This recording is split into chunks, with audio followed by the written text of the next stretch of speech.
Hello there, ladies and gentlemen, and welcome to the pre-stream. This is the point in time where we get to have the real talk and get things set up, so everything should be good to go. I've been having a few issues with my microphone as of late, but they seem to be all fixed right now, which is fantastic timing. And I've got to say, I have had a massive heart attack, as my internet just went down about 5 minutes ago and just came back on. So I had... oh, the old heart was beaten there. The old heart was beaten. Hello to everybody in the chat. How are you guys doing? Make yourselves known, you spirits.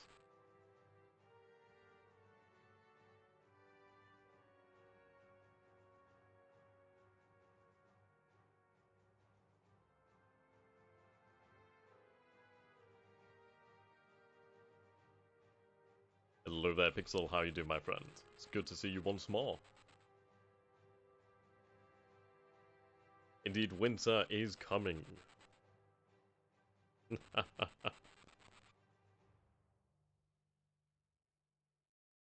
No, it should be very fun today. We have a lot to do and we have longer to do it in, which is going to be fantastic. We've had a few scenarios where we've just, by the skin of our teeth, been able to finish them in time with victories. Here's hoping today that we can pull off a victory once more.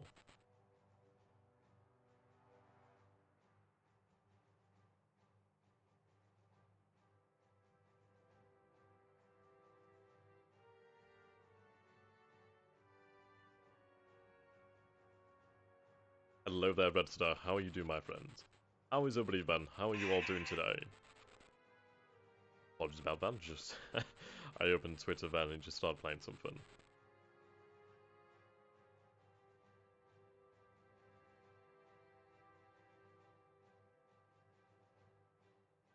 Now, today is, as I said, going to be very fun.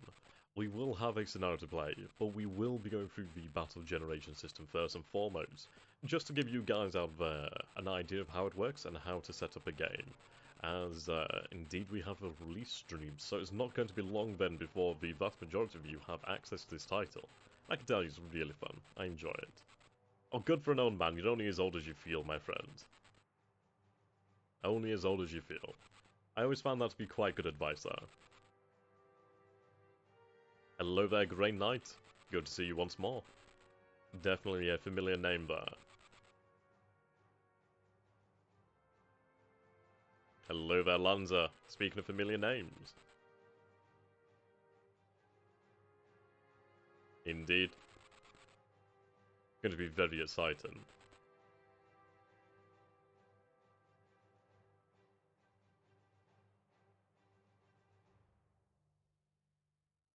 Hello there, Lanza. Good to see you, my friend.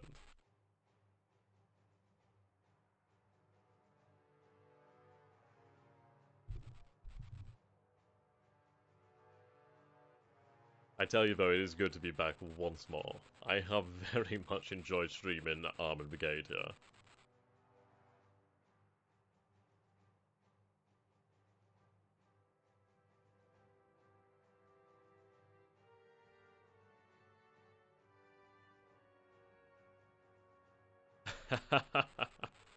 Here we are now, entertainers. Okay, I'm going to start juggling. Now, you may not be able to see it, but it does not mean I'm actually not juggling. You can't dispute that. This game is... well, you can have it real-time, or you can have it semi-turn-based. But I would say it's definitely an RTS. That's probably the best description of the game.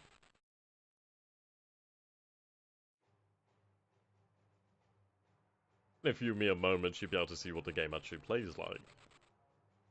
Indeed. There is an option, though, to have a sort of turn-based system. Indeed. Akin to the combat mission series of turns, where you have a set amount of time. Which I can imagine being quite handy for those of us who like to play these larger scenarios.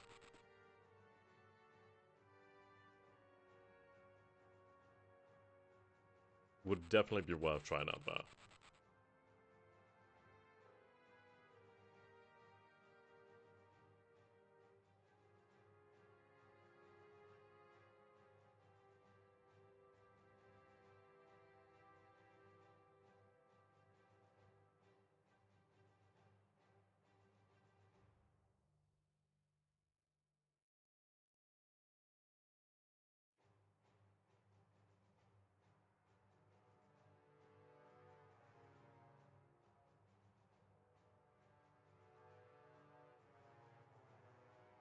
there you go, you can find a bit of link to the Matrix game store there.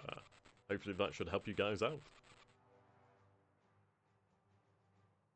Yes, you can pause the RTS mode.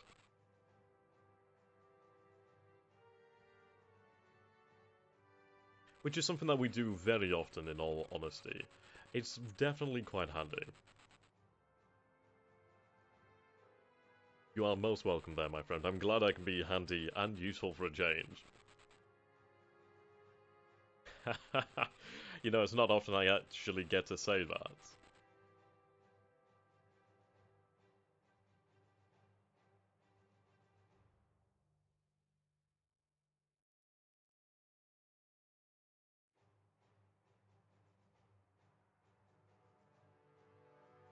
I really do admire the art. I've said this a great number of times, but I've got to say I really do enjoy the art of this game. And to be honest, I am using it for the desktop wallpaper of my own computer. I just like it. I really find it awesome. I've said in the past that it reminds me very much of wargames, and I really do get that vibe.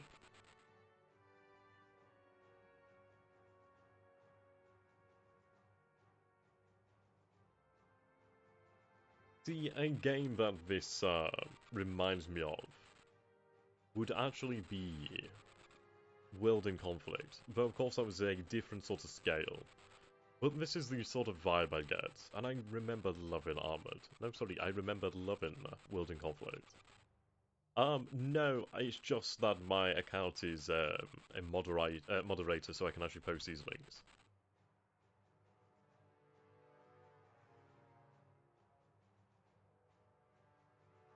Indeed.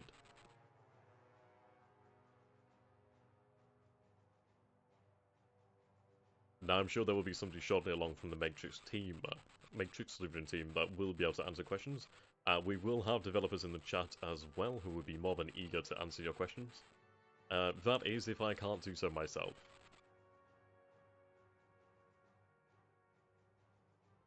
Only 2 more minutes now. Very much looking forward to this. So just a rough game plan of the pre-stream here, then moving into the actual live stream. So we're going to have a quick run through the generation of battles, and then we have a scenario to play. Which is going to be very exciting. Tell you the hardest part about this is just waiting.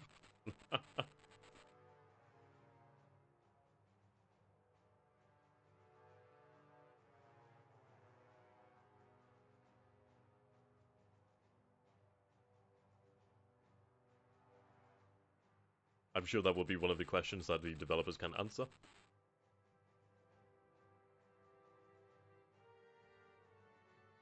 One more minute here.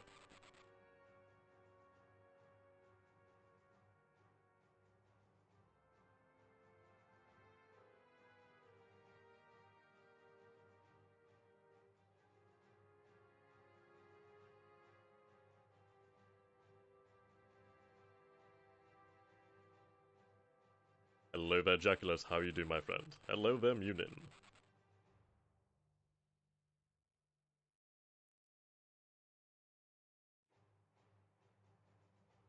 Hello there, ladies and gentlemen, and welcome to Armored Brigade, as we celebrate the release of this fine game. So today we are going to be having quite a experience. We have a chance to take a look at the battle generation system, as well as a fine scenario that has been prepared for us. This is honestly going to be quite exciting. I've been waiting a while for this, and I'm sure you guys have as well. The game is definitely something worth following. And I'm not being paid to say this when I say the game is generally enjoyable. I do enjoy this game. So let's get into this then, shall we? We have much to do and very little time to do it in. So what we're going to do here first and foremost is we're going to take a look at the generation of missions.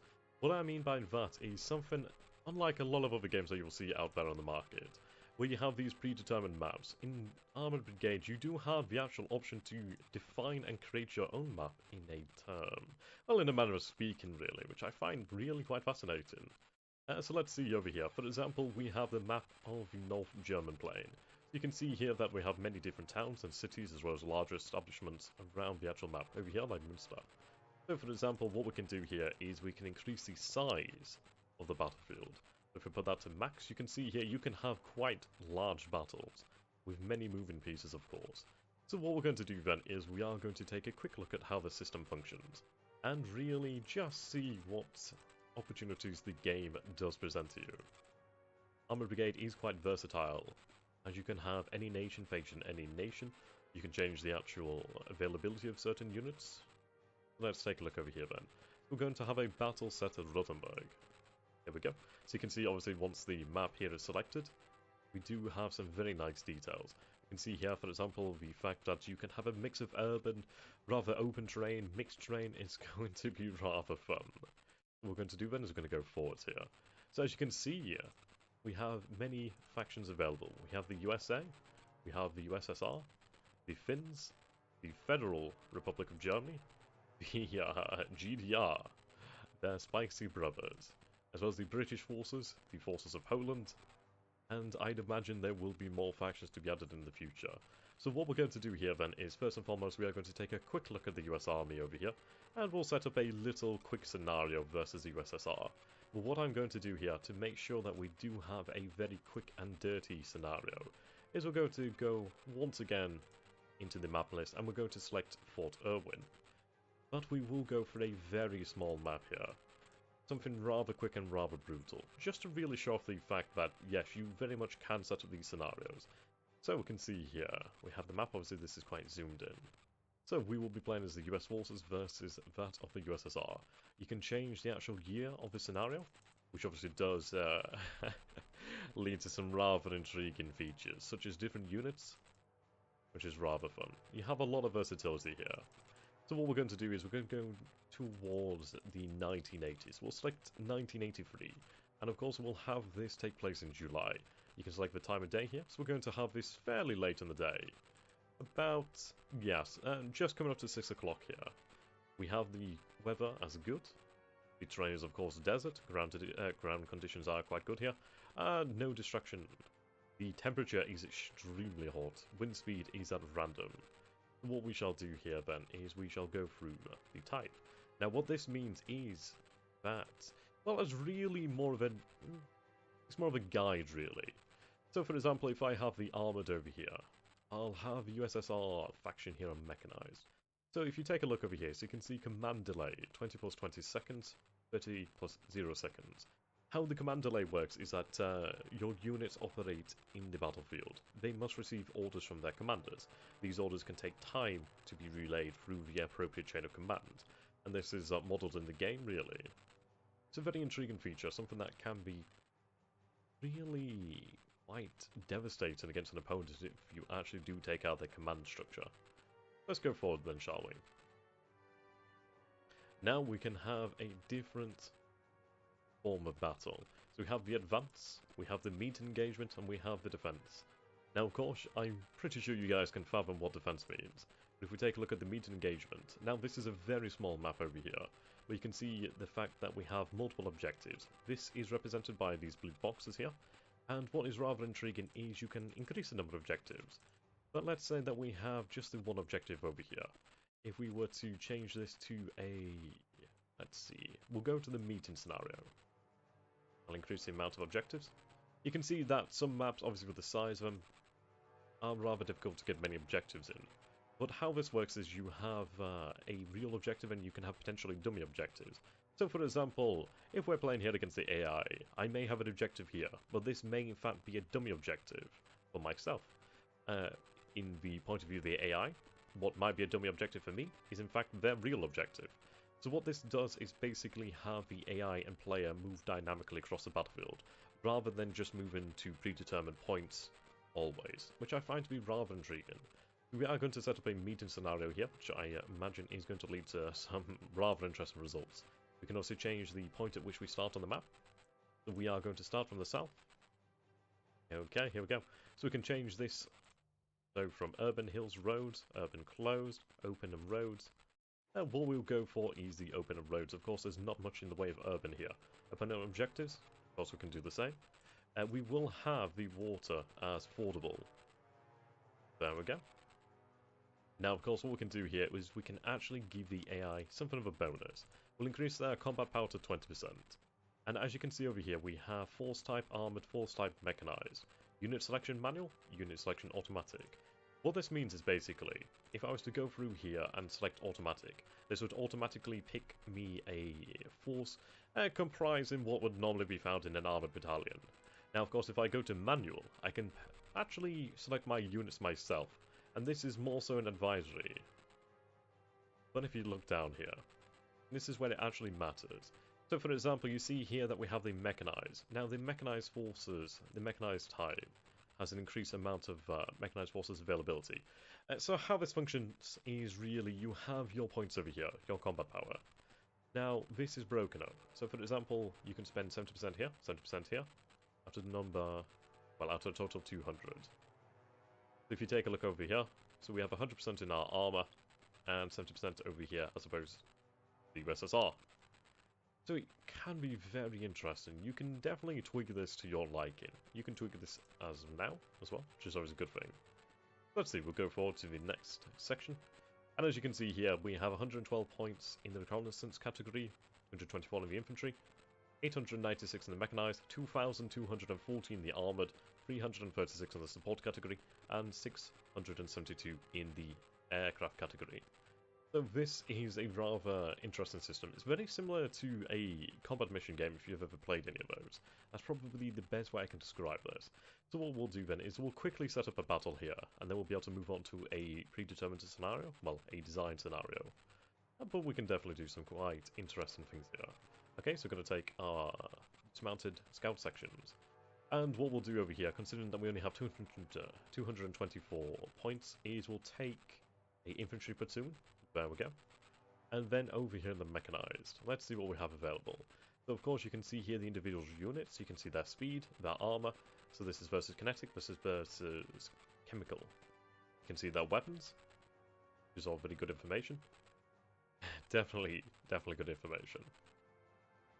The formations, training and morale. Now let's see. I'm a big fan of rather fast and rather heavily armed vehicles. So what we're going to do then is we are going to take... See, this is the issue. I can't quite afford these units, as you can see. Now, to have an M3 cavalry platoon would be 1,550 points, or a mechanized infantry platoon would be 985 points. So we actually do not have the points to afford these. So what we could do here, potentially, is we could take the M2 headquarters. We'd have access to two M2 IFVs and a manpad team. Now these are headquarters, so that would be very handy. Or of course we could take these assets, obviously carrying the mechanized infantry. You can see here their armament, assault rifle, LMG, 40mm grenade launcher, hand grenades and M72 laws. What we're going to do though, is we are going to take the M2 headquarters section. The reason I'm doing this is because I do want to have a pretty strong and versatile headquarters platform. If we move over to the main show here, the armored category, you can see here that the headquarter units are very expensive. We can't afford a company of M1s, neither a platoon. So we will have to go with older model tanks. Now, of course, I could take the actual M1 MBT headquarters, where I'd gain 2 of these M1 MBTs. But what we will do here then is we'll take a look at our options. We do have a few of them available to us. So, for example, I could take the M60 A3s, and we'd gain quite a few here. And it's definitely a balancing act here of what do you want, quality versus quantity. Now we have the M48s. We can take a look at that armor, so 200mm of kinetic energy protection, and 200mm of chemical engine protection. Let's see. The M60 A1 has superior armored protection. And let's see, the 105 gun.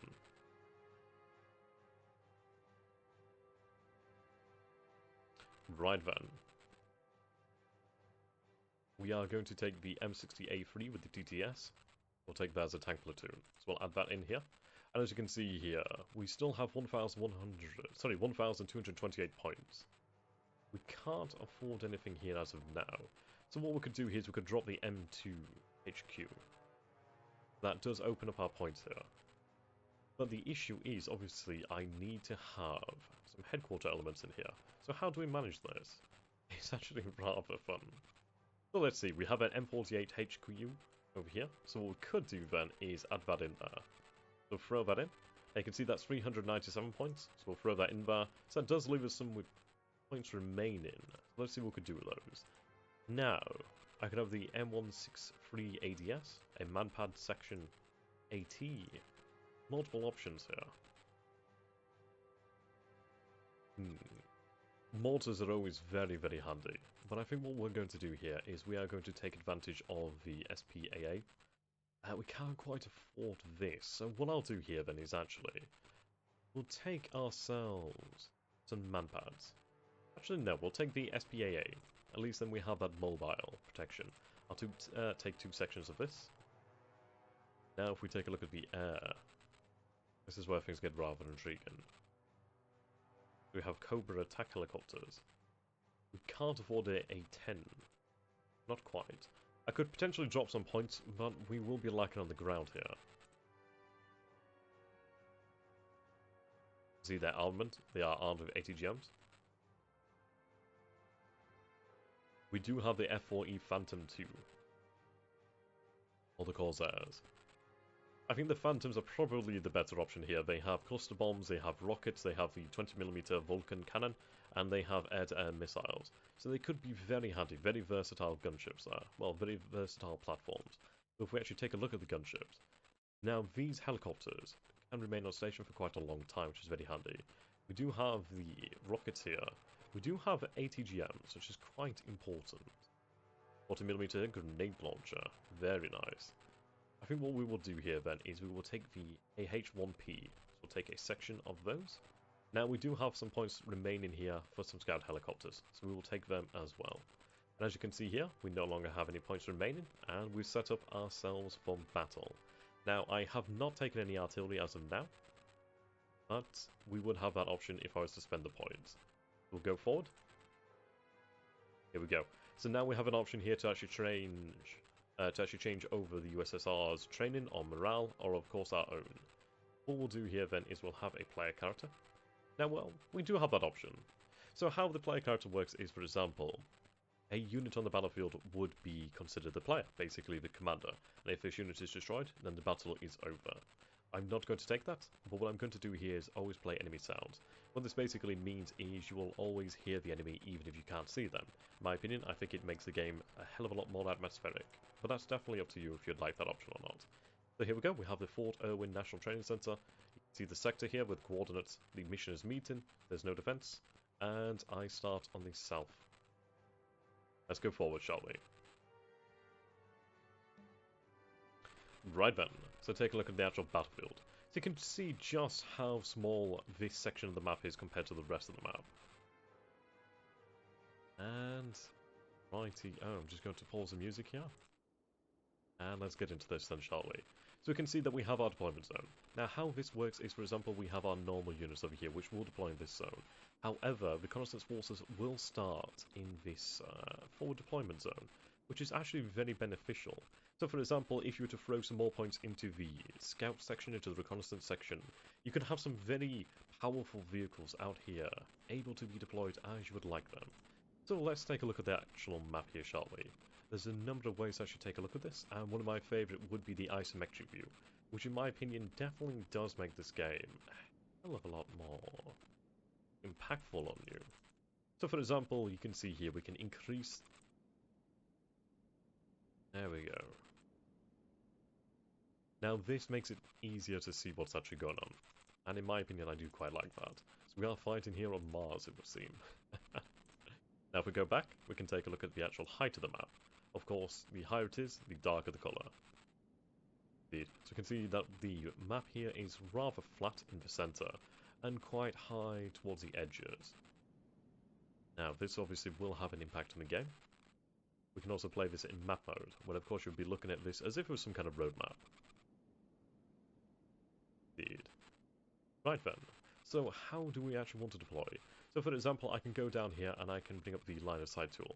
So if I was to have a unit in this house, this would actually give us this much sight over these areas, which is actually very nice. It's a very handy tool, makes things quite easy. If we were to actually select a unit, we can see what this unit can see here. Now this is definitely going to be quite the brutal battle, considering that we have 4,000 meters of visibility, the weather is good, Indeed, it's going to be quite brutal. Now, we don't have any artillery, so these target reference points will not be placed. I will be explaining these in the scenario to come. If we take a look at the air support, we must set this up. So how this works is with helicopters, is you have them selected here.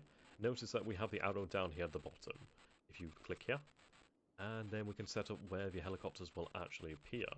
If I press here, you get to see what that helicopter will be able to see from this position. We can see the actual weapon range, which is very, very handy. So let's see, we are going to have it pointed in around about this direction, towards the center, and then we'll select a secondary firing position, and have them look that way.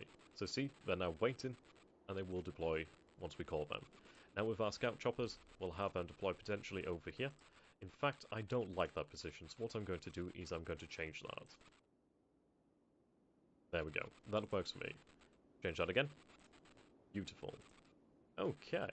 Now what we're going to do here then is we are going to deploy our unit. So I'm going to press the space button here, and as you can see we have our scout team. Now they come as a formation, so if you select this over here you can select them as a formation. Now when you have units in formation and you give them orders over here, or by right clicking, and you have multiple different orders, they will respond to them faster. However, you still have the option to break them up individually.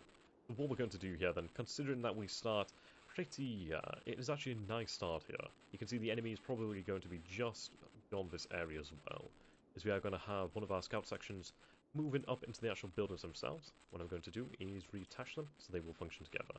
Now we do have a number of formations here, but I'm going to put them on free. Now let's see. I'm going to have them move fast into this building over here. The reason for that is that we can actually take up a pretty handy position. Now let's take a look. So we have this rise over here, and I think we're going to put some of our forces into the actual trees here. That should help to conceal them. It will definitely help us with the actual visibility. Now let's see, can we deploy over here? Not there. Is this a little bit too high? It looks as if it's too high. Now what I can do here is I can put the contours on. There you go. So you can see that quite now. Yes, this is very high. Very tall. What we'll do then is we can't quite deploy on here. We can deploy here just at the edge. I think that will work out just fine for me. Yes, that will. We get a decent line of sight.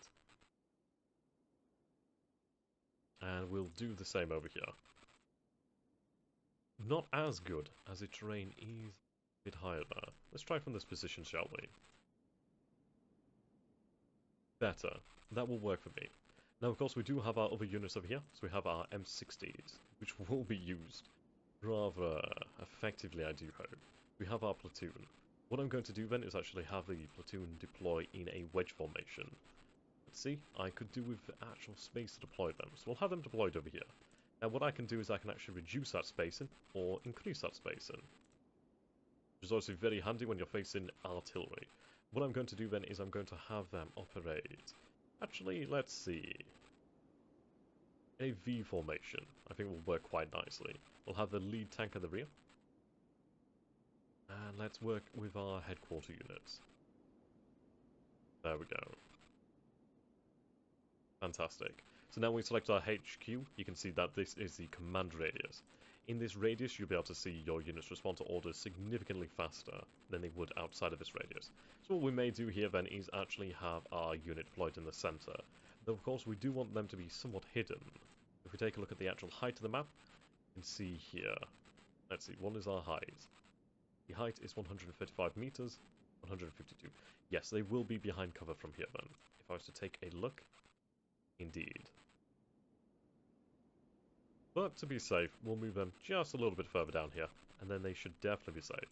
Then we have our SPAA, we'll have that advance behind our forces, and we'll keep them over here.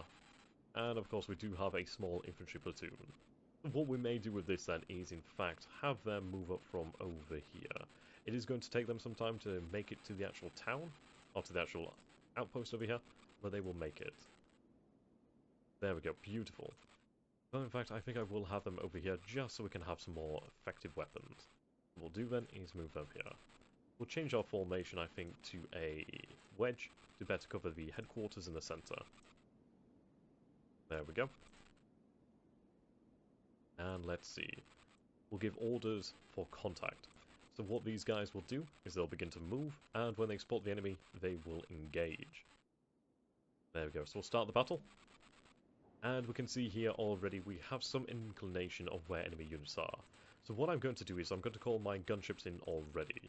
Now this could be potentially quite dangerous due to the fact that they may have SPAA forces. Right, so we actually have some units spotted over here. Now I was not kidding when I said this was a very small map. There's not many maps that will be like this, but this is just to show off the generation mechanic. Let's see, who has spotted you? Okay, so our scout team has spotted the T-55. We've also spotted these units over here. These look to be wheeled vehicles.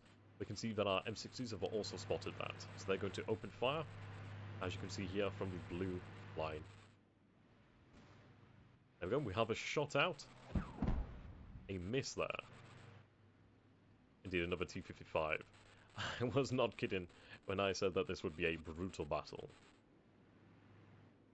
There we go, we can see that helicopters will be inbound in 2.5 minutes.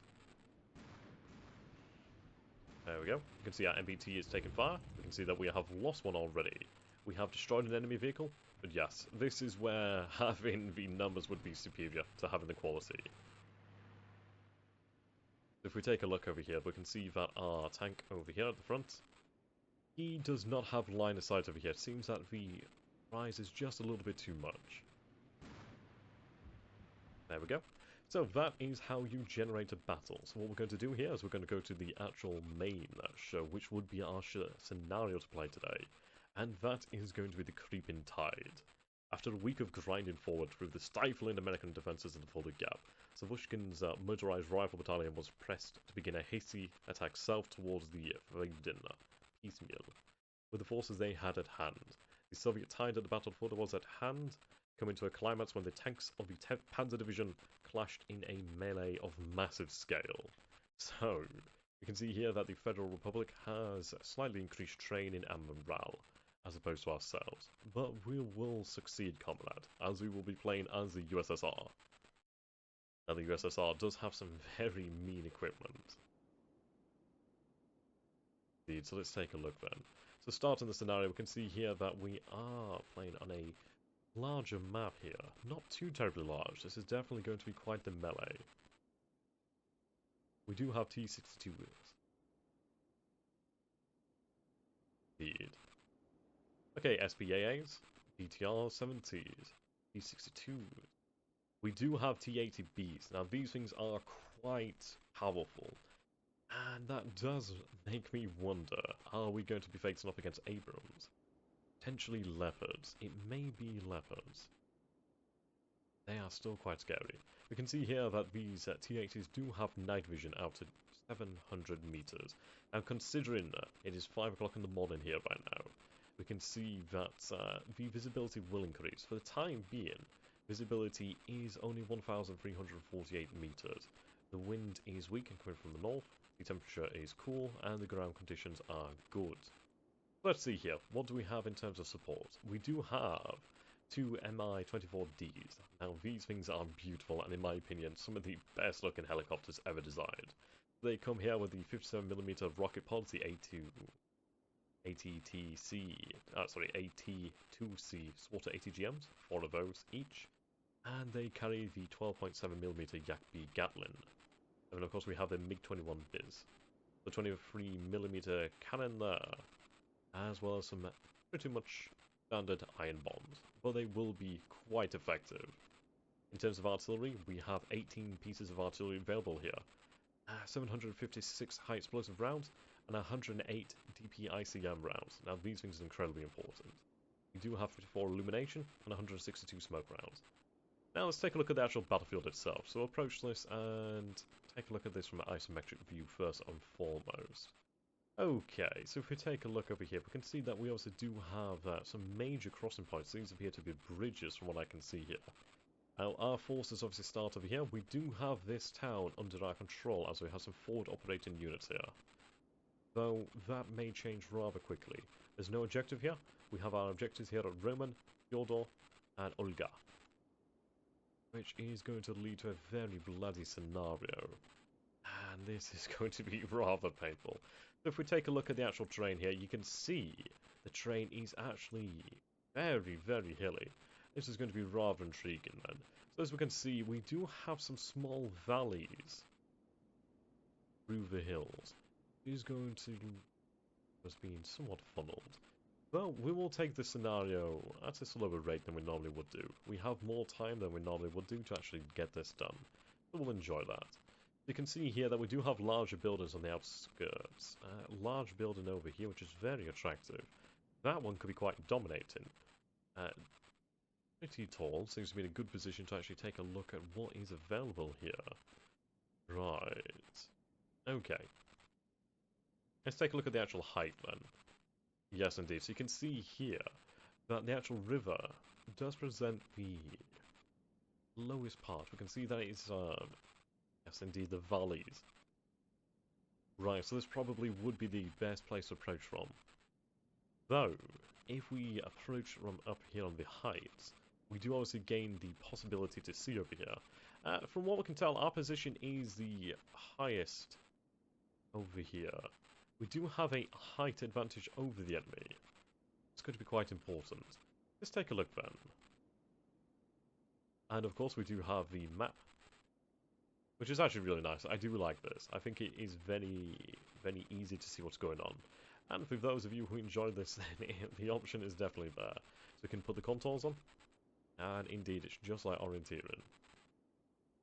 Rightio. We go to the normal map. And let's take a look at this. How do we want to approach this? We can see here that we do have these streams of river lines, which do present the possibility for our units to become bogged down. Now, something I do want to point out, if you do find it a little bit harder to see these units, you can go into the options. If you go into the graphics, we can change this, so the sprite scale, we'll change this to large, for example. And there you go. So when you're zoomed out, you'll be able to actually see the sprites of these units, which in my opinion is very nice. You actually get to see at a visual glance really what's where. And yes, it's very nice. These unit models are very nice in my opinion. I've always been a fan, well, I've always been a fan of sprites and a friend to them. So what we'll do then is go back into the options. I do actually quite like the NATO. There we go, the NATO symbols. And I like being able to zoom in to actually see the details. Okay. So let's see, we have the BTR-70s carrying our mechanized forces. Now these BTR-70s, let's see, they have their 14.5mm heavy machine guns. They are carrying the armor-piercing incendiary rounds, I believe these are. I'm no expert, but we can see here their values and their accuracy. So penetration at 0 meters is 37, so we can expect to probably be engaging around 600 to 900 meters. So 25 penetration here. 20. You can see the accuracy does drop off significantly. Right. The motorized forces inside there are the ones that matter. So let's see. If we were to take a look at the actual map here, we can assume that most of the fighting is probably going to take place in this sort of area. But what we may actually try to do here is, for example, you can see that we have a number of warehouses. We could try to flank this position, but this river line does make it quite difficult. Indeed, there is a bridge across the river here. Bridges in the center, bridges here as well. Okay, so let's do a little bit of thinking then. How is the enemy going to approach this? We have our objectives over here. The objectives for the Federals may be in fact different. We may want to actually deny them positions within the town. What we're going to do here is we're going to deploy our target reference points. So how this works is you have your TRPs, target reference points. They're called TRPs for short. But you can see here, we'll deploy one on the map around about, let's say, around about here. Here as well.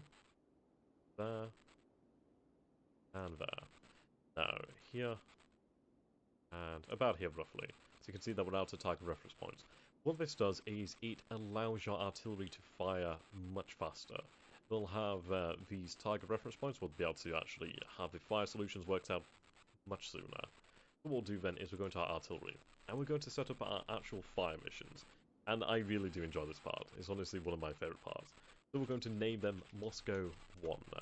So in Moscow 1, we can change the amount of guns, we can change the amount of volleys that these guns fire, we can see the actual type of shell, and we can tell them to fire at my command only. So what we're going to do here then is we're going to change this to smoke rounds. This is something I very much like to do, and let's take a look. So for example, yeah, okay, so we need to change that round, make this very thin, and make it very long. You can see that this would fire from the immediate outset of the battle. Now, what we have to take into consideration then is the fact that if we push onto this position here, we may be spotted from basically anywhere over here that has that similar height. So it may be worthwhile to actually move through the valley, move through this covered position. We may have a small force up over here. Do we have anything carrying ATGMs? That's the question. I do have the self-propelled AA. Very nice. Don't believe I have anything carrying ATGMs at this moment. Obviously, other than the Mi-24s. Oh no, I am wrong. We do have some ATGM carrying vehicles over here. So we have the BRDM-2 carrying the Conquerors. So let's take a look at these bad boys. You can see their penetration is pretty incredible at all ranges. And their range is actually very good. Their accuracy is very good. These are pretty competent ATGMs. And they are going to be fiercely effective should we get them into a position where they can make the most of them. Also take a look at their armor and how it reacts to different types of damage. Now in these scenarios here, we do not have... Actually, no, we do. Oh, fantastic. I was about to say we don't have the ability to redeploy, but we actually do. Sorry about that. That was my silly fault. Okay, let's take a look at this then. So we have the BRDM-2s over here. Now, of course, they're carrying the heavy machine guns, so they are fairly effective, but they're definitely not something you want on the front line. So what we'll do then is we'll take a look for positions that do present any interesting opportunities.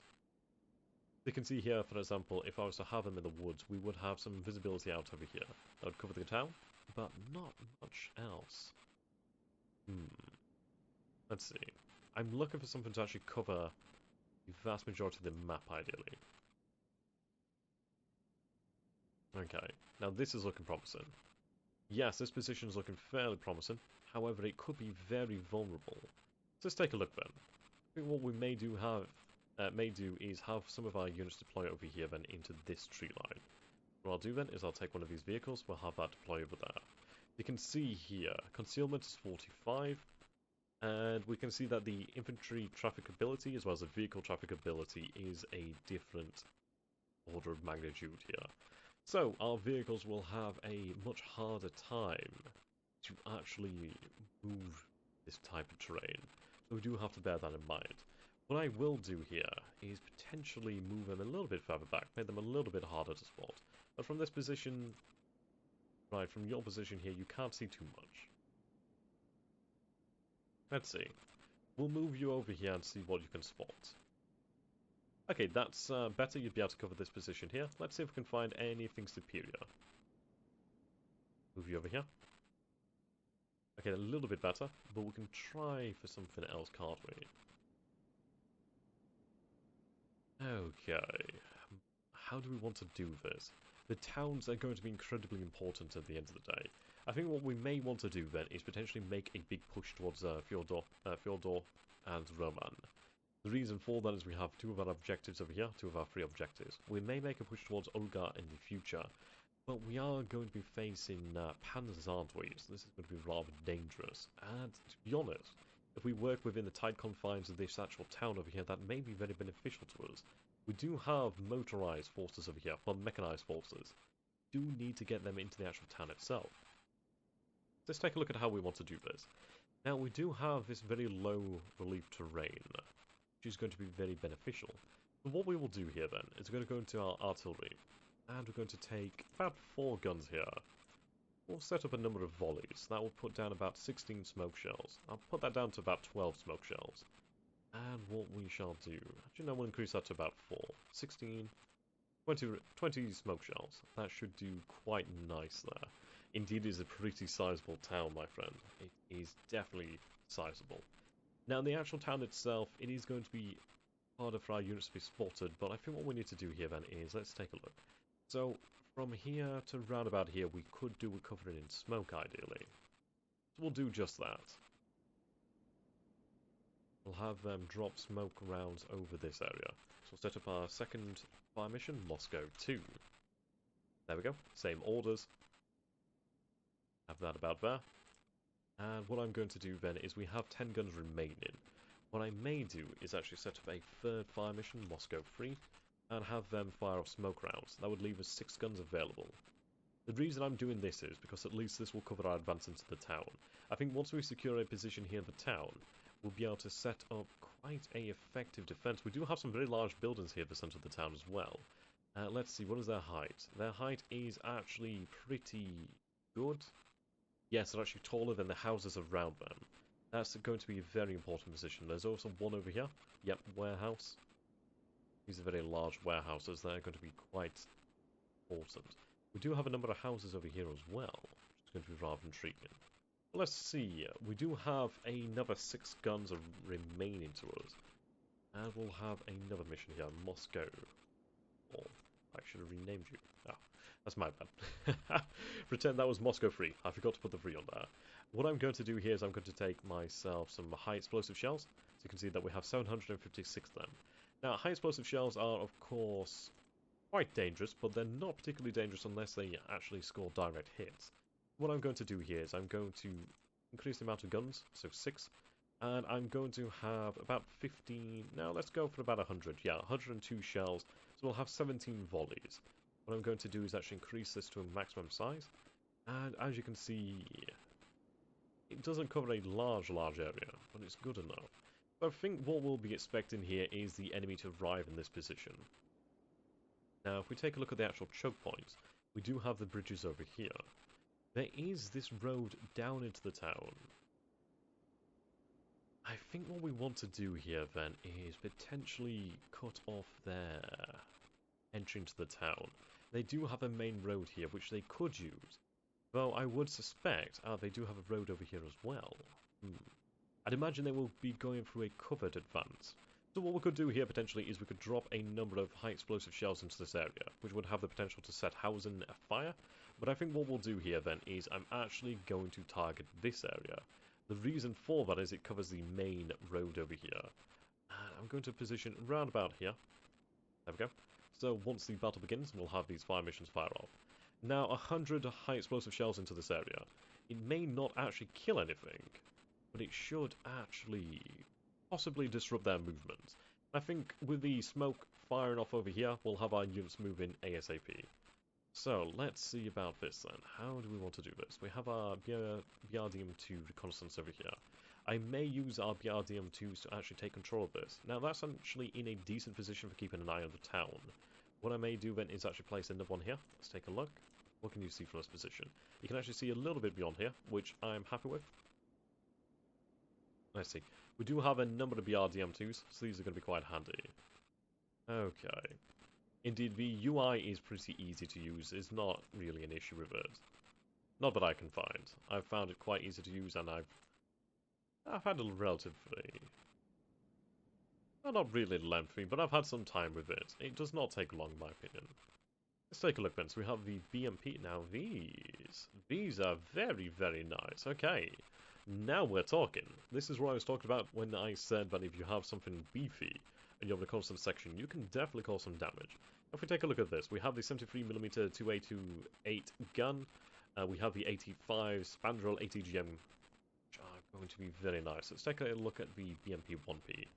Let's see. You can see the armor value, but let's take a look at the actual main killer here, the guns and the ATGMs. And ATGMs obviously have fairly decent accuracy, not perfect, but pretty good. 600 penetration or ranges. Their range is 100 meters to 400 meters. Yep, damage versus soft is high. Target's hard. Okay. Anti-armor, so chemical energy. Fantastic. Max target speed is 50 meters per second, signature 240%. Aim time is 5 seconds, time to fire 60 seconds, and place time 10 seconds. Right, limited elevation, cannot fire while buttoned. Okay, so we can't have our forces come under fire here, otherwise they can't use the ATGM. If we take a look at the 73mm 2A28 gun, we can see here we have the high explosive fragmentation rounds, as well as the high explosive anti-tank rounds. Now, I'm a big fan of the high explosive anti-tank rounds, as they're pretty much bloody killers. The accuracy isn't very good, But you can see here at all ranges up to 1200 we have 400mm of penetration. So let's take a look at this then. So we have 1200 meters of range with our main gun here. Well, effective range. You can see that's not very far, that's only really to about here. So we do need to actually make use of them. So of course I could be... Well, I do have the ATGMs out to about, what was it, 4,000 meters? Yes, 4,000 meters. So if we're to take a look at that then, you can see 4,000 meters is significantly further, but I can't see out to this range.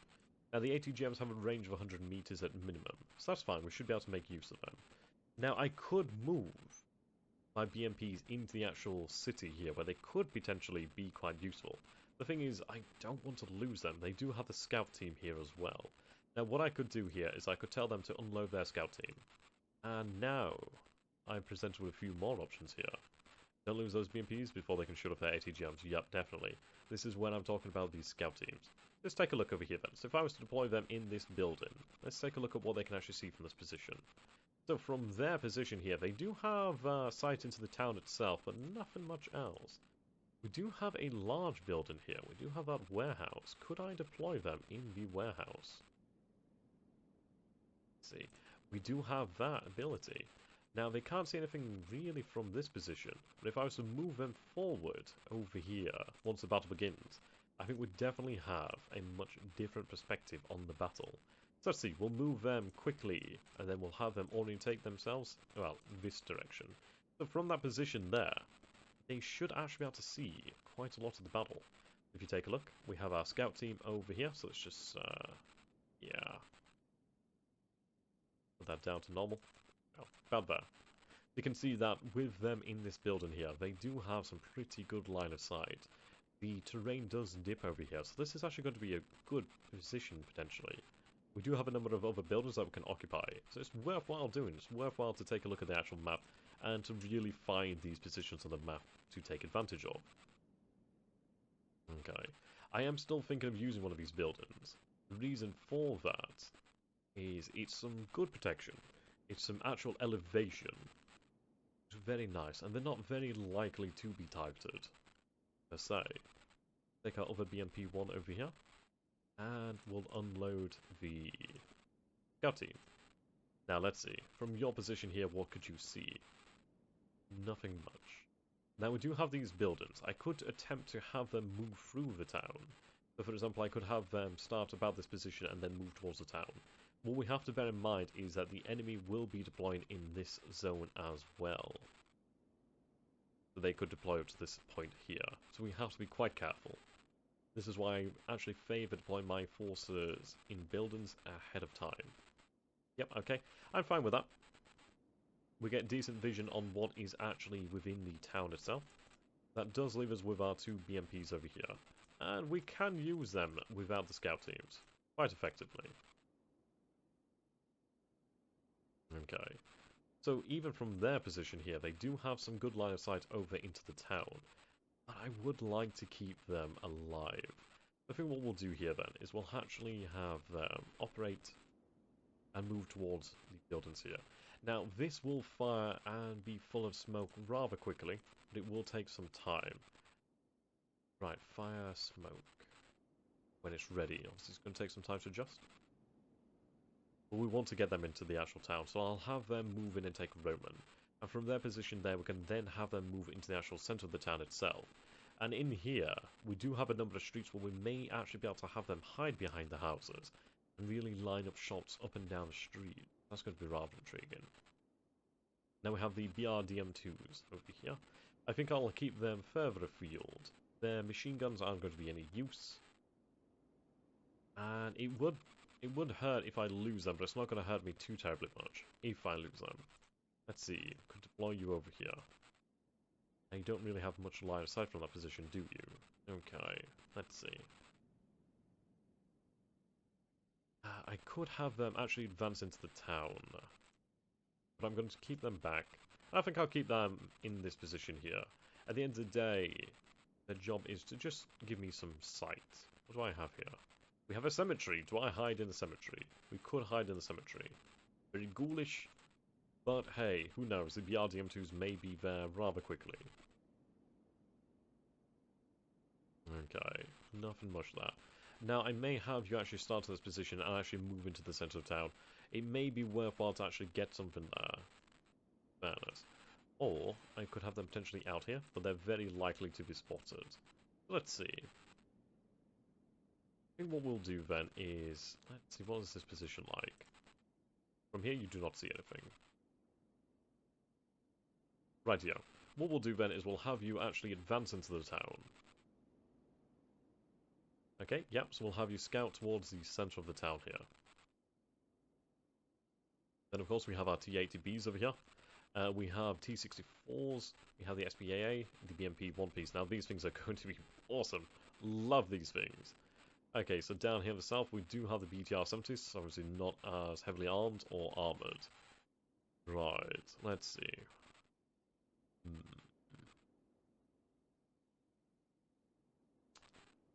Indeed, I'm looking forward to Monday.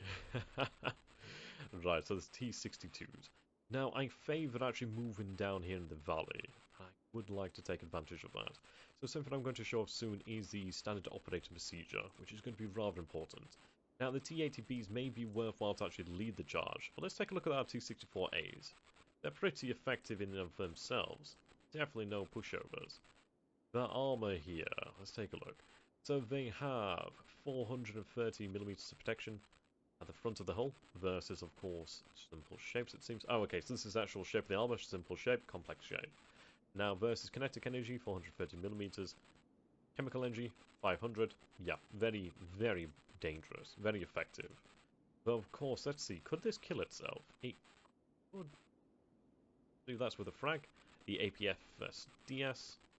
Then yes, it could penetrate itself, and especially with the heat ammunition. And we do not carry much of this. We do carry a lot of this high explosive fragmentation. We do have 9 shells ready here, an additional 3 stowed, and 5 shells ready, 1 additional stowed. Definitely not a lot of ammunition. We do obviously have the HMG, which is quite nice. A little bit of extra penetration there. Let's compare that to the T-80Bs. I think what I'll do here is, depending on the armor value, as I may have the T-80Bs at the front. Okay, so we actually have 80 GMs. Oh my! I am happy about that. Hello there, sunshine. Lovely, that is some really interesting versatility there. Okay, so the gun is very nice. Okay. So the high explosive fragmentation rounds are 0 to 3,000 meters. APFS DS, 0 to 3,500. High explosive anti-tank, 3,000. These bad boys, 100 to 4,000 meters. That is superb. So they're guided. Okay. So they're not fire and forget, unfortunately. But that's not too bad. Accuracy is fantastic. Oh, yes. I like that. That is a great option. Now, the actual armor here, let's take a look. Is it much different? No, it appears to be the same. What I'm going to do here, then, is I'm going to have the T-64As actually lead up front, and then have the T-80Bs follow behind. The reason for that is I want the things that may potentially die first to be the things that aren't carrying the actual main killing potential here that we actually possess. This could be rather intriguing. Okay. Let's take a look then. T-64As. Now, of course, the actual heat of the map... Yeah, height of the map. God, I'm so tempted to say the heat of the map. Indeed, the 80 gems cause M1s a big headache. That's definitely true. Okay, so what we're going to do then is we're going to advance on this side of the river for now, basically towards where the smoke is. We do have the advantage that we do have the smoke here, which is quite nice. It seems we have a church here. That's awesome. Okay, so let's advance. We'll move down the road. What I'm going to do here is have in a line... No, sorry, a marching formation. Of course, they'll be moving down here. Let's see. Set them up, have them reattach. Marching, of course, is what I'm looking for. No, but this is it. We have to cross this bridge, don't we? That's a shame. Though, I could have them start just here, and they will be across the bridge, which is going to be great. Okay, so we'll have them start in a V formation. Reduce that spacing down so that they can all ideally fit across here. Yep, there they go. Beautiful. What I'm going to do then is I'm going to have them move rather rapidly. They're going to follow the roads over here. Now what this means is they will move as quick as possible. They will not stop. They will keep moving. Well, that could be rather dangerous. It may be worthwhile. Well, you know what? I think what I'll do here then is I'll have them move up to this position in a... Okay, we'll move them like this. Have them move via contact. Again, is that really the idea? Now, I think what we need to do is we need to get past these bridges, don't we? Okay. We'll move via fast command, and we'll move across to this point here. And then from this point here, I want them to begin to move into the town using contact. And what we'll do here then is we'll change their standard operating procedure. So you can see they're pathfinding, short, quick, covered. I'm going to have them move via the... Let's see. I could have them move via the quickest path, or I could have them move via the covered path. If I have them move via the covered path, they'll move through really this area. So it may slow down their movement. They may actually get caught up in some of this terrain over here. So let's see, we'll have them move via the quickest method. And let's see, soft targeting range, effective range, hard targeting, effective range. Okay. Beautiful. What we're going to do then is we're going to change that for all of our units over here as well. It's the standard operating procedure. So I'm going to tell them to only fire when they're in effective range. The reason for this is, in my opinion, rather not have them waste their shots. Okay, so we have our T-80 headquarters over here. Fantastic. Right, so we have T-80B MBTs. We only have the one group of T-64As. Okay. Well, what we may do here then is I do have some T-62s over here. Let's take a look at how the T-62s compare. Yeah, you can see their armor is significantly lower. What we may want to do here then is let's take a look at their guns. Now these bad boys actually do carry ATGMs as well. They don't have as much penetration, but their range is still fantastic. You know what? I absolutely love MBTs with ATGMs. I love that capacity. I think it's definitely going to be quite handy. They do also carry the heat. Okay. I think what we may do then is we may keep these T-62s as our flankers, our guard here on the flank of Olga. I think that could be quite effective. Let's have them obviously all move here. There we go, so we'll reattach and move as a group. Now let's see. So I could have them move in a... We'll have them move in a wedge formation. Actually, no, potentially just a line formation may actually work well. Yes, that'll work well.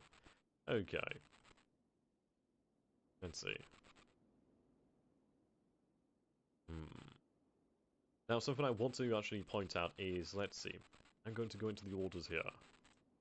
And I'm going to turn their smoke generator on. Now, I can turn this off after.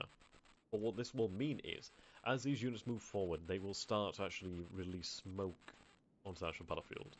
I'm going to move them just a little bit further forward here. At the end of the day, I do not want them to actually get caught out. We'll give them those orders again. I don't want them to be caught up in the river. So have them move fast.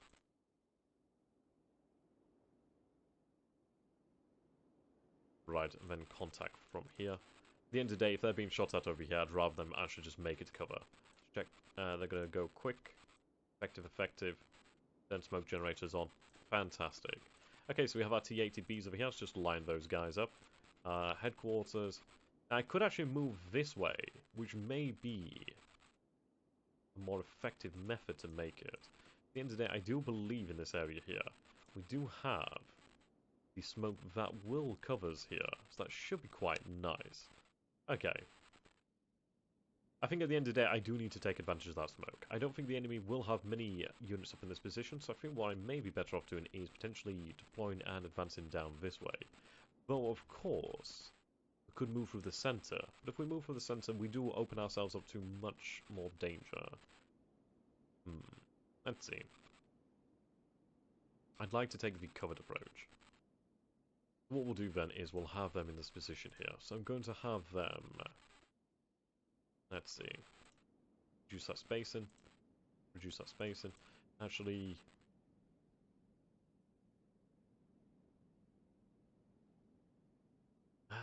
let's see.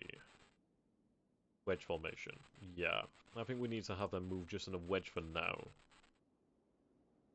Then what we'll do is I'll take my other T-80Bs. Have them in a wedge formation, but a larger one. Operating something like that. Headquarters in the center here.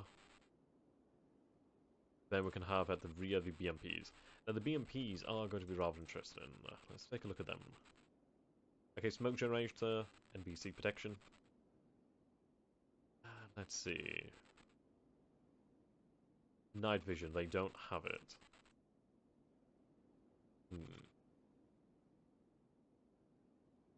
Let's see, how do we want to get these bad boys across? We want them to move pretty quickly, which is going to be rather important. I think what we're going to do here then is, in fact, we'll take the actual T-80Bs. I've got an idea here. Let's actually increase their spacing. Now, we do have a smoke covering our position up to about here. We do have the actual trees helping us out as well. So what we're going to do here then is we're going to have the T-80Bs lead a sort of charge, you could say. We'll have them spaced about here, something like that. We're going to turn on their smoke generators. So on, effective, and we'll just have them move. At the end of the day, I don't want them to be doing anything other than that. And the same over here. So smoke generators, effective. We'll have them move out towards the town. Have them move in contact. Now what I'm going to do here then is we do have our elements of BMPs. We do have a BMP headquarters over here. We also do have our SPAA. Now I apologise that I am spending a long time here on this setup, but I really want to show you guys just how much you can do here. Okay. We have the headquarters. I think what we're going to do then is we are going to have the BMP sections over here make their way along with the T-64As. They're going to be quite handy vehicles. I'm going to have my headquarters over here, the T-80 MBT headquarters, just here for around about here. Let's say here about yeah, that should be fine. Now I'm going to have these two sections actually make their way towards the center here. Actually, I think one section may be the wisest idea. So what I'm going to do here then is I'm going to have them move shortest path. And yeah, we'll have their smoke generators on as well. The smoke is going to be extremely important. So let's say, have them move like this. I need to get them into the town. Then once they're into the town, I want them to unload around about, let's say, around about here. Just, yeah, about here, behind these houses, then we can move up towards the warehouse, which is going to be very, very important. Okay, so we have the remaining BMP-1Ps. These are quite effective platforms. Quite valuable platforms at that. So what I'll do then is I will have them as something of a reserve. So they'll go down here, reduce that spacing. I'm going to have them just basically move up just to about here, behind the actual houses. We'll have the BMP-1 headquarters move up to this position as well. The idea here is, frankly, I don't want to throw all of my eggs into one basket, so I do want to be somewhat considerate. Okay. Oh, right. Oops.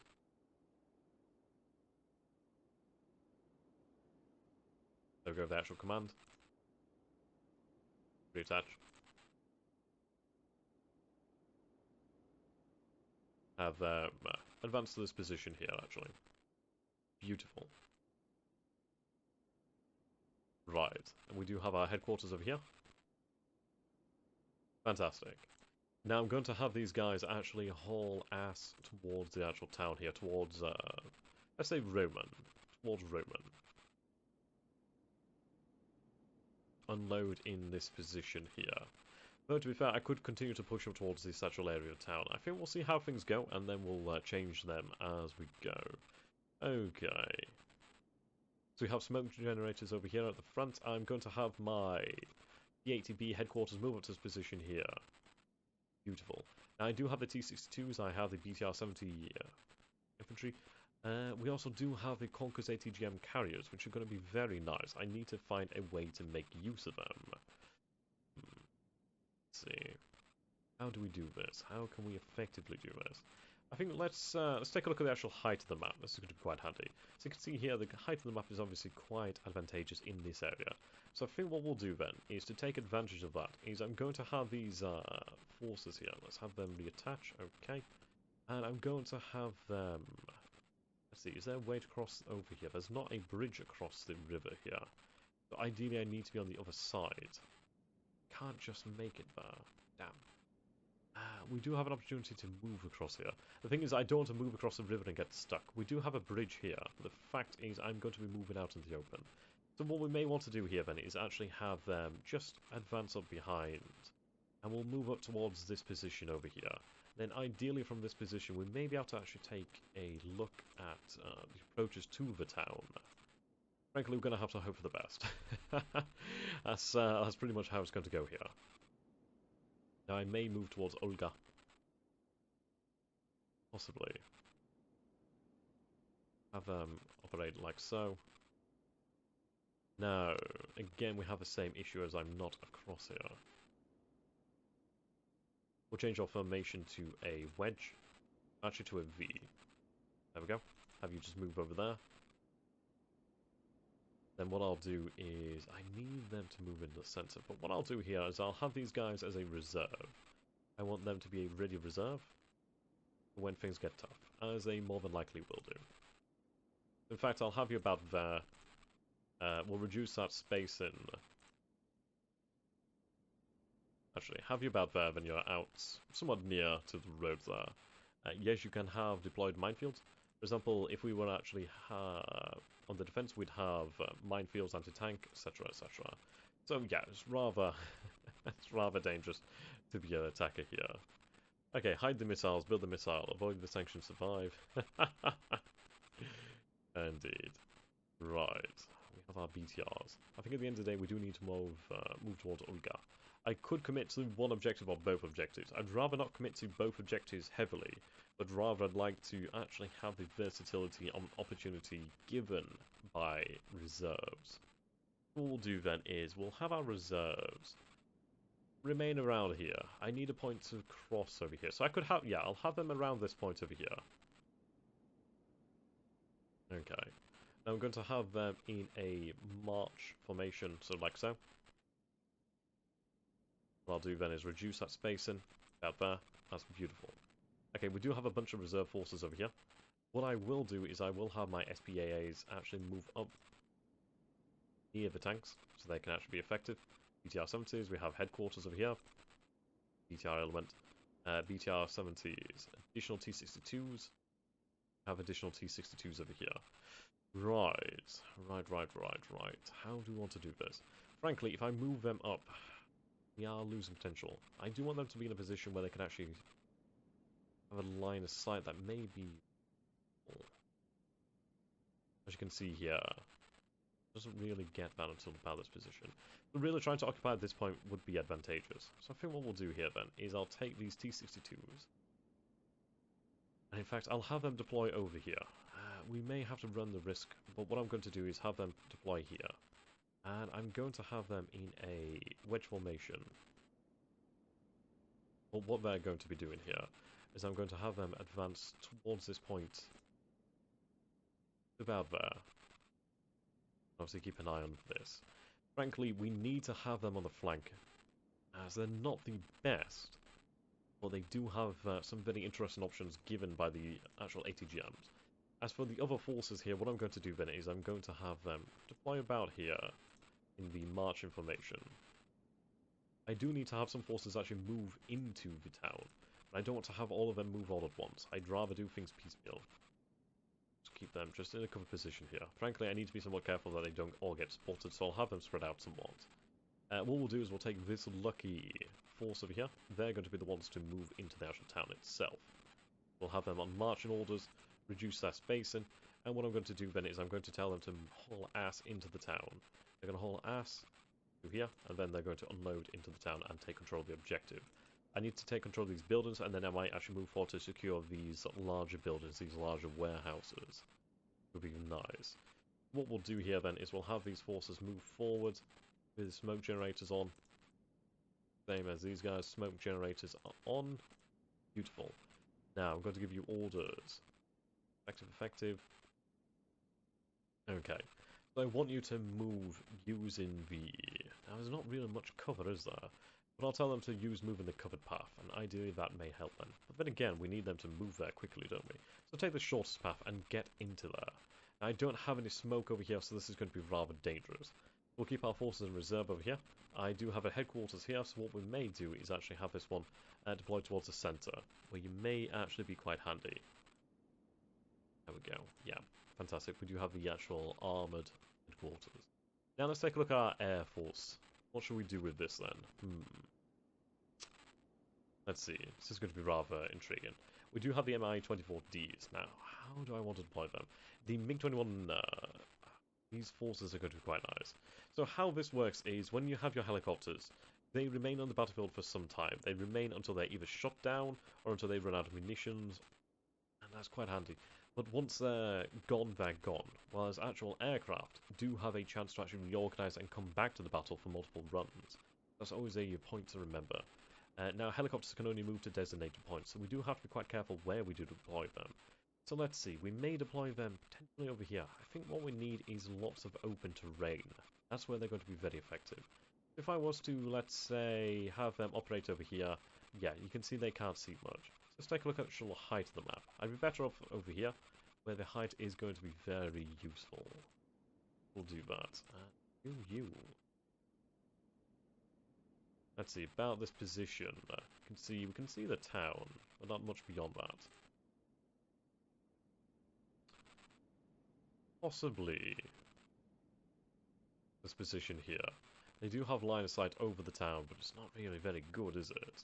I think, frankly, we need to decide what we want them to do. Do we want them to support us over here in this town, or in this town? And I would say this town is where we need them to support us. Let's see, what is the sight like from over here? Now, let's get in there. Not great, but I might have them in the center position. Let's say about there. Do have line of sight over here, but yeah, not much else. Let's see. Somewhat better, actually. That's more general coverage, but still not great. Indeed, so the helicopters aren't going to be seen too much due to the actual nature of the terrain. I may have to have them deploy forwards quite dramatically. Yes, that's looking much better, but obviously it does lead to a lot of potential danger here, as the helicopters don't have that much range. Yep, that is the 57mm rocket pod. Okay. Well, that'll work for me. I think what we'll do then is we'll have them sort of take a look over this position here. Frankly, we may be able to hit something as it comes. Now, the actual town is going to be rather intriguing. I think we need to be careful. I may go with this position here. It's not fantastic. In fact, it's not fantastic, is it? The end of the story is not fantastic. So we'll have them deploy here once more. So yep, take a look over there. That's pretty good. Pretty general line of sight. And let's see. I do need to be careful and have good eyes on where they're deploying. Now, how to do this? I could have them deploy over this position, but they do have much better line of sight, especially over the town. But obviously they are in a position here where they may be shot down. But we'll have to take that risk. We have to take that risk. Let's see. Target reference point just generally over that area. Of course, we'll have the aircraft ready to go when we're ready to go. And with that, we are pretty much ready to go. I hope you guys are ready. I know I am, so let's do this. Wish me luck. Okay, so let's see here. First and foremost, let's start firing. So fire all, fire for effect. Moscow 1, 2, and 3, and 4 is go. Okay, so this isn't the horrific scenario that I imagined it could have been. So you can see here that we have potential enemy units in these areas.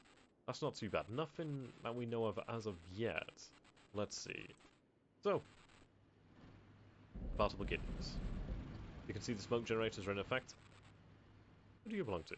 Have I taken you from another platoon by mistake?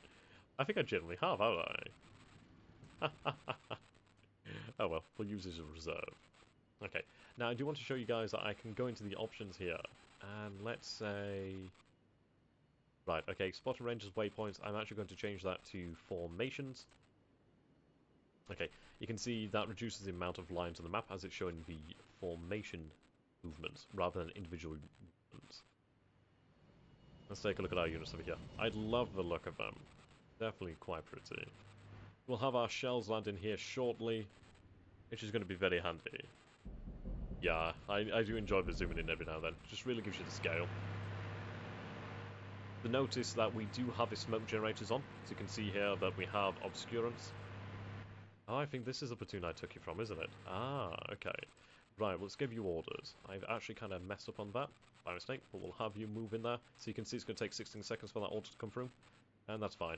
I can make do with that. Have you move there. 16 seconds, you'll be ready to go. Yep, here's our shells landing. Smoke landing down on the ground. Now, what I want to point out here is we do have neutral units. These are represented by green. We do have a potential enemy over there, but I highly doubt that, considering they can't deploy there. If they do, that'd be rather mean. Yep, so we can see potential enemy units, potential, well, a neutral unit here, so that could be potentially a civilian unit or something else operating in the area. That is definitely not enemy, but neither is it friendly.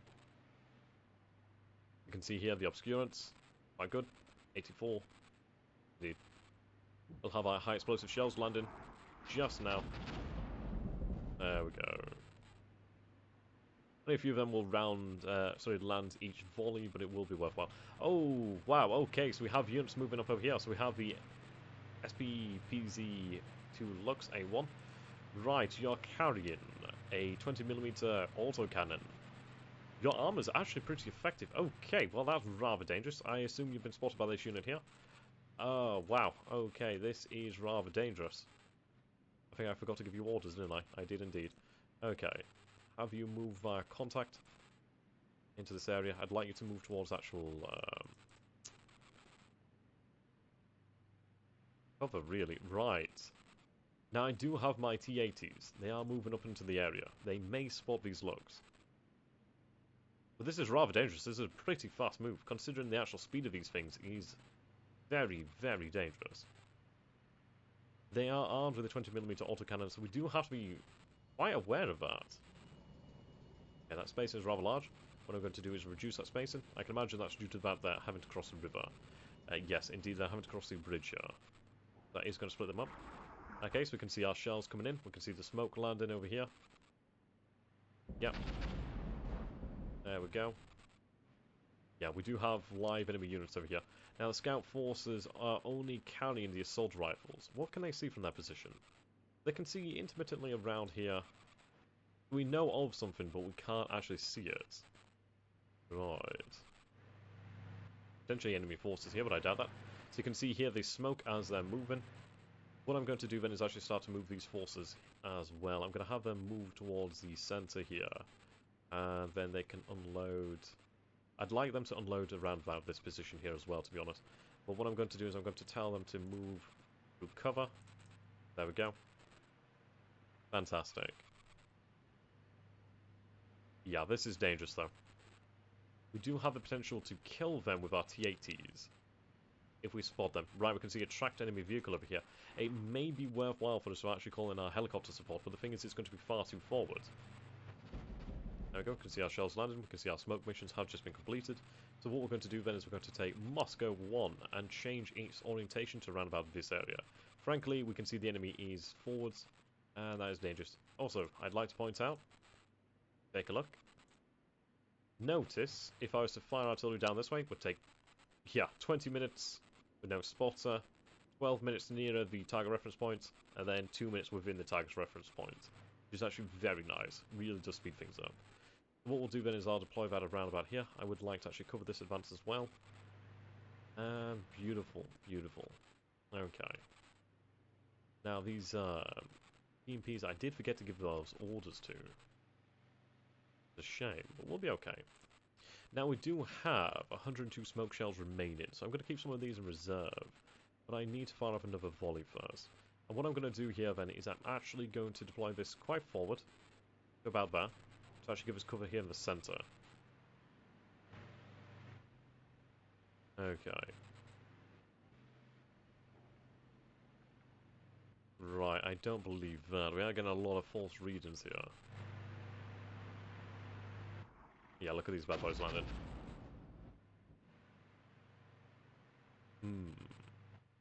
Now we do have our units down here to the south as well. Yep, our forces are moving through here. These T-64s are starting to haul ass. Yeah, they're moving down here. It looks like they're actually going to be running into the T-62s. Which I'm fine about. Our T-80s are running on contact orders, so should they spot the enemy, they will immediately begin to open fire.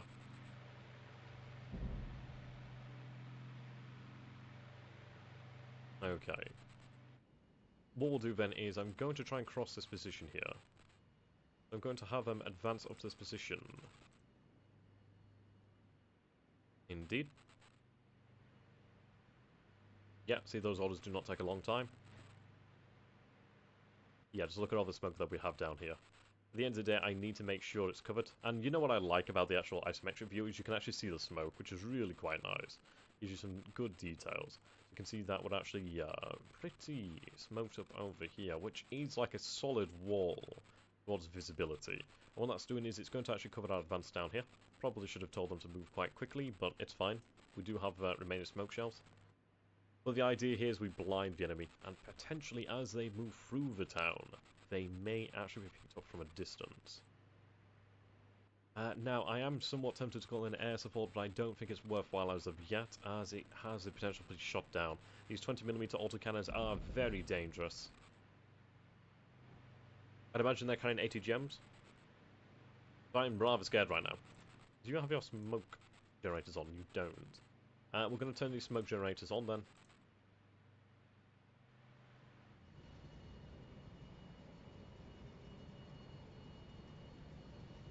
There we go.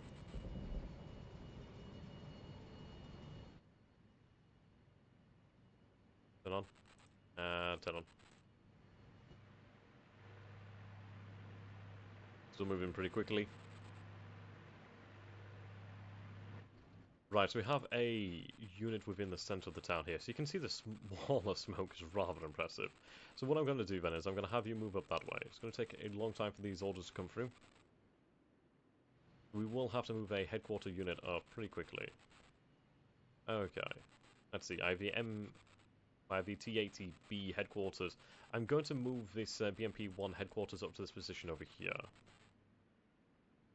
Move quickly, but obviously move via cover.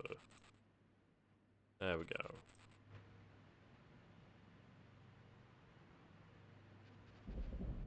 Right, so we have our BTR-70s moving here. They are moving into the town. I think the Lux are definitely moving into this area. They're definitely headed for their objective in this sort of general position. Our T-80s haven't spotted anything as of yet. That BMP-1's pretty far forward.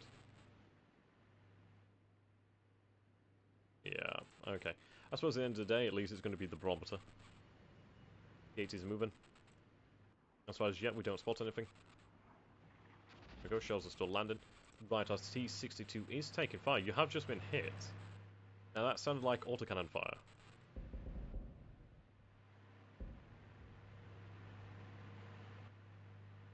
T-80 is taking fire. Oh, wow. Oh. Oh, wow. Oh, wow. Okay, so... how do you guys feel about this? We have our SP-EZ 2-Lux A1 over here. Now, considering he's just entered a world of pain here, this is not good. Now, what is the survival chances of this Lux? Come on, let's have some bets here. I'm going to say he's going to make it. He's going to survive. He's going to learn how to fly. He's going to make it. Yeah, he's absolutely dumped. He's faced by 1 T-80, 2 T-80, 3 T-80, BMP 1P. We also do have the BRD Conqueror, so this is our 80 GM carriers, another BMP, and then another T-64.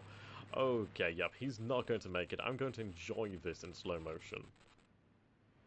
If you look closer, you can see just the exact moment his heart breaks. Yep, okay. So it's destroyed by the T-80 here at the front, by APFSD. And it's gone. Right, there's fire in here, so it seems like our smoke may be obscuring our vision here. What we're going to do then is we're going to turn our smoke generators off. Yeah, this formation has been broken up slightly. We have the BMP-1 here. Where's your formation? Have you been detached from your formation? Okay. Reattach. There we go. Okay, smoke generator off. We should be able to find the enemy here. Yep, there we go. Wheeled vehicle. Turn into face it. We don't quite identify what it is, but we can assume it's going to be a Lux. Yep, you're taking shots there. Autocannon fire. Yep. MG's opening up. Not long till it's dead. Yep, and it's dead. So we've taken out 2 Lux here. We've actually dropped on quite nicely there. And then we have a third one. Yep, so we've actually found them. Now if you actually take a look at the height of the map here, you can actually see They were actually above us here, so it looks rather deceptive. This looks like, okay, why the heck were they there? When you actually look at it like this, you can see here, our forces were actually lower down in the valley, and these German forces were actually a little bit higher above them, so they might have actually been able to slip through our defences here, had they remained hidden.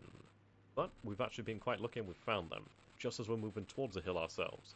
So yep, that thing's not going to make it. It is in fact going to die. Yeah, look at that. And that BMP's spotted it. Ooh, there we go. BMP IP takes it. Okay. Yep, shots raining in. Okay, so we've actually been quite fortunate there. We've actually destroyed 3 rather dangerous enemies quite quickly. And that's pretty good. I can imagine what units they may have are potentially hidden behind the smoke. So we're not out of the woods as of yet. Nowhere near. Okay, so Moscow 1 and 2 is ready to fire. So we are going to open up there. So fire smoke. Fire for effect, ladies and gentlemen. Fire for effect. We are going to move up our SPAA. We'll move them to this position here. Right then, so our forces have stopped here due to the fact they've actually detected an enemy. What I'm going to do then is I'm going to have these T-80Bs actually move towards this position here. These T-80s are going to move towards the actual centre of town, so I'm going to actually reduce their spacing and have them move towards Roman. There we go. Those forces continue to move. Now, they do have a standard operating procedure, so what I'm going to do is I'm tell them to take the shortest path. T-80 headquarters is going to move up there. Okay, we are attempting to cross. Moving, yep. Our forces are confident. Now, you know what? Do you hear that? That sounds like a helicopter. That does, in fact, sound like a helicopter. Right. I'm going to tell them to turn the smoke off. And turn that smoke off.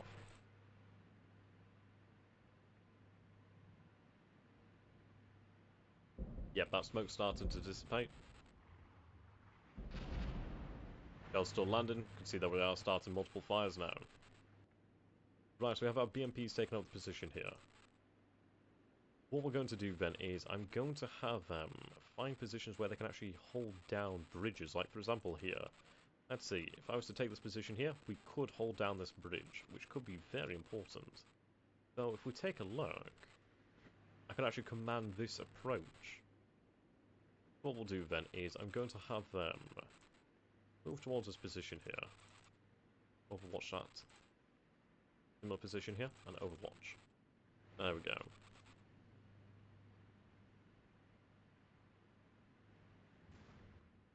Right, now, that sounded like something more dangerous. Okay, so we have leopards here. Yes, okay. So, it looks as though the enemy has actually moved from their position somewhere around here. They've moved rather rapidly. This is a thing when we're facing off against the Germans here. Yeah, indeed, they are rather quick. So the thing is, that leopard has actually caught our T-80. Oh, in a very good position.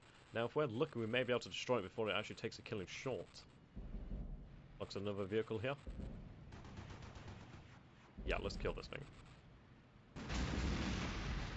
There we go, another destroyed leopard. Now that vehicle definitely needs to turn around and actually face in the right direction. There we go. Okay, so what we're going to do here then is I'm going to have you just rotate in this direction.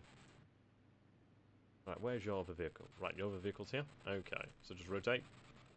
Right, we've acquired another target. Yeah, this hill is actually playing havoc on the actual line of sight here. So we've actually managed to run into the enemy, and the enemy has managed to run into us here. So in fairness, it's actually working out well for us, but in reality, this could go either way. We could have been absolutely destroyed here had things been in the other way, well, the other turn. Now consider the fact that if I'd not deployed T-80Bs here, we could have been absolutely driven from the centre, and we wouldn't have known for a long time. Yeah, see, the AI is reacting, it's trying to get its forces out of here now. They aren't going to make it, are they? Yeah, they're definitely not going to make it. Right, so let's just pop smoke, so you can see the smoke here. And that is actually doing well. It's actually going to obscure it. See our shells landing here? There we go. I do hear a helicopter. Right, our forces have occupied Olga. Right, brilliant. So what we'll do then is we'll get them into these buildings here.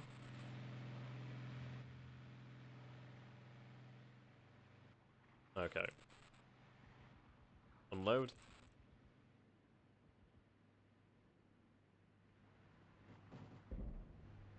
Right, our forces moving in towards the centre. Additional smoke. Right, Moscow 4 has completed. So what we'll do then is we'll cancel that mission. I'm going to make another one, so we'll call this Moscow 3, as it should have been. We have Moscow 3. Now what I'm going to do is actually change this to be much closer, much tighter. Okay. Let's see. Again, the high explosive rounds. I'm going to... Yeah, actually, high explosive rounds. We'll have about 60. Increase... right, okay. Actually, what we'll do then is I'll cancel this mission and this mission.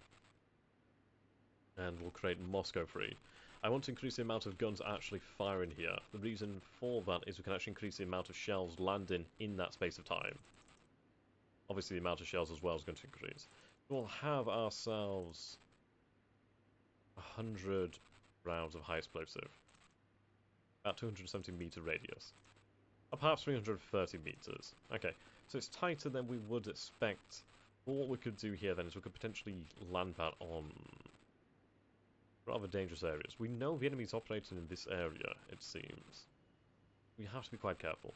We are looking at the fact that we do have our T-80s here to push this. So we are going to actually push this. Cover our flank. Right, I'm going to have you reverse up into this position here. Obviously rotate yourself. You're going to reverse here and look that way. This T-80 is actually somewhat exposed. So I do need to have you continue your advance as well towards the centre here. So I'm going to have you advance towards Roman. There we go. Frankly, I need that... Right, there we go, we've occupied Roman. Right. I'm going to have you unload your formation here. Yeah, we need that command and control of the front lines. So we are aware of an enemy vehicle here. Definitely aware of that. And I can hear a enemy helicopter quite easily. Now, we have an option here. Do I call in my helicopters here? And they will remain on station for quite some time. I'm going to call them to this position here. I think, frankly, we need to be able to see what the enemy's doing. Now, that's going to take a long time. It's going to take about 7 minutes for that to arrive. You can see here a number of fires, which is good. At least these buildings now are off limits for the enemy, and there's going to be a number of obscurants. Obviously, the smoke from the fires is going to be obscuring their vision. That's what I like to see. Right.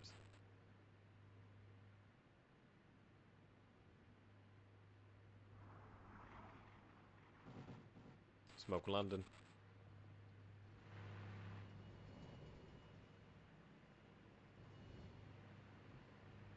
Okay, what I'm going to do then is I'm going to tell them pre-formation.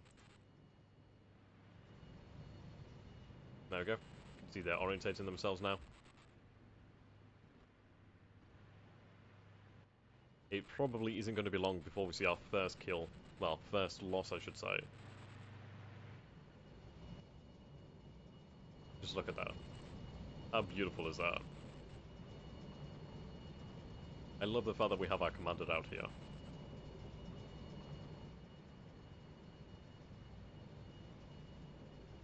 There we go. Okay, so far the battle is going rather well for us, but that does not mean it will last.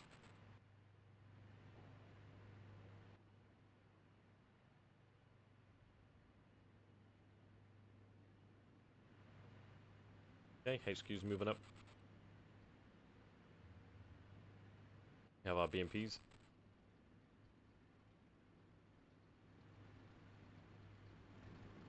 Okay, what we're going to do then is tell you to hold your position here. So what I'm going to do then is, yep, just cancel that. And what I'd like you to do is move actually towards the town. I very much would like to actually take command there. But I think what we need to do is actually move towards the centre of town here. So yeah, we have you there. You're going to unload there. You will in time. But instead what I'm going to do is I'm going to have you unload here as well. I need to take command of these warehouses. I have you two. What I'm going to do is I'm going to tell you to actually move over to this position here. and actually unload your forces. If I can get across there and actually take command of those buildings, I will be in a much better position. Now, those BMP-1Ps are very good vehicles, and ideally they don't die. Okay, yep, the Lux is not going to make it out. What's that coming over the hill? And let's see, who's going to get the kill shot? And goodbye, my friend. Goodbye, my lover. Okay. Yes, we've managed to rout the enemy forces in this area, and by rout I mean completely annihilate. Okay, we'll keep on rolling. There you go, can see the pathfinding. So this is quite good. Oh, hello, what do we have here? Tracked enemy vehicle. Yep, trying to escape. That is a Leopard. 1A1A2.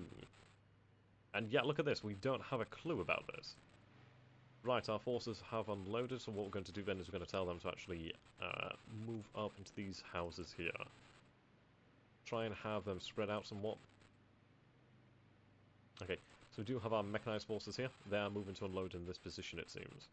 So we have discovered another Leopard, and that is a good discovery. We have dropped on here quite well. Yep, turret pops on. Yes, I can't blame them. I think at the end of the day, they have rolled up here. They've rolled across the top of the hill and down the slope, and they've been discovered by 60-80Bs, or 70-80Bs, as long as BMPs. So yeah, they're not having a great day. Smoke is out.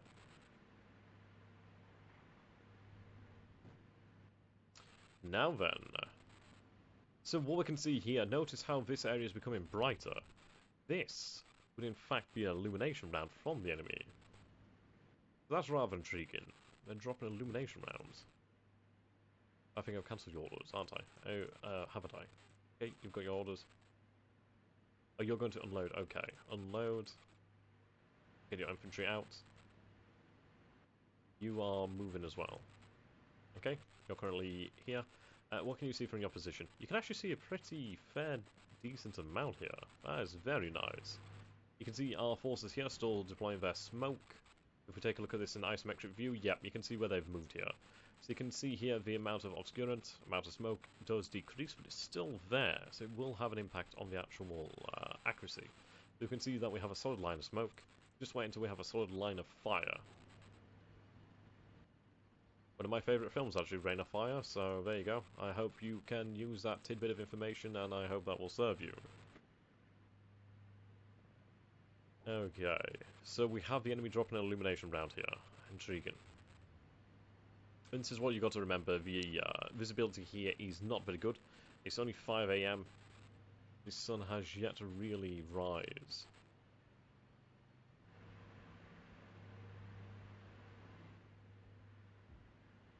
So far, so good. Okay, cancel your orders. I'm going to have you just advance to this position here. So that T-80 is going to move across the bridge. But yeah, let's have let's cancel that order and move to here. I want them somewhat covered. Though in fairness, I think when it actually comes to these armoured vehicles, I do want them to be actually covered, and I want them to move when they have an idea of what they're facing. So in fact, have them move in this position, and then about there, from that position, we'll see what we can do. We do have our other T-80B too, and I'm going to have that move towards the centre of the town here. There we go. The reason for that is I want them to be able to really participate in the battle for the centre. Yep, you're going to continue to move. These forces will move shortly. We have our Conquerors over here. Let's take a look at what their visibility is like.